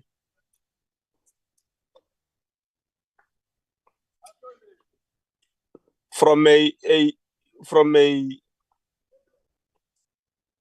your point of view, Ausdinel, we have not left anything out. No, Chairperson, you have not left anything behind. So basically the committee is saying the department should go ahead and dispose of the properties that they have observed. In line with if there's a condition there, in strict adherence to the supply chain processes, but secondly, there must be evidence that an assessment, an evaluation has been done with regard to those assets. Ausdinel. Thank you very much, Chairperson. Yes. That being there have been no issues, Bahaisu. It's almost 12:30 now. Thank you once more for the comprehensive report, Ausdinel, and the team that you have worked with. I thank the honorable members for remaining on board until this time. And this is how we come to the end of our meeting. Thank you very much. I'll see you next week. Chairperson, for procedural details, Luba, are we adopting the report? Yes, it was second. It was moved by Honorable Nkosi, then seconded by Honorable Mpanza. That's correct, Chair. Okay. Chairperson, for clarity, Chair, should I also organize next week's meeting on Wednesday physical, or is it remaining on Zoom? The committee meeting? Yes, Chairperson. No, it will be on Zoom. Okay, sir. Okay. We are only coming on Monday to come and vote. Okay, Chair. No problem, Chair. Yes. Okay. Sir. The only physical meeting, it's a Tuesday meeting between the Manco members, Manco extended with invitees.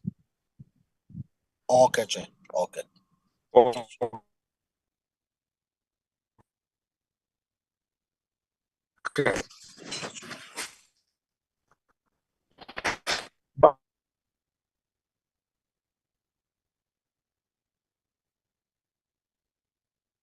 Yes, Siyabonga, Chair. Thanks, Chair.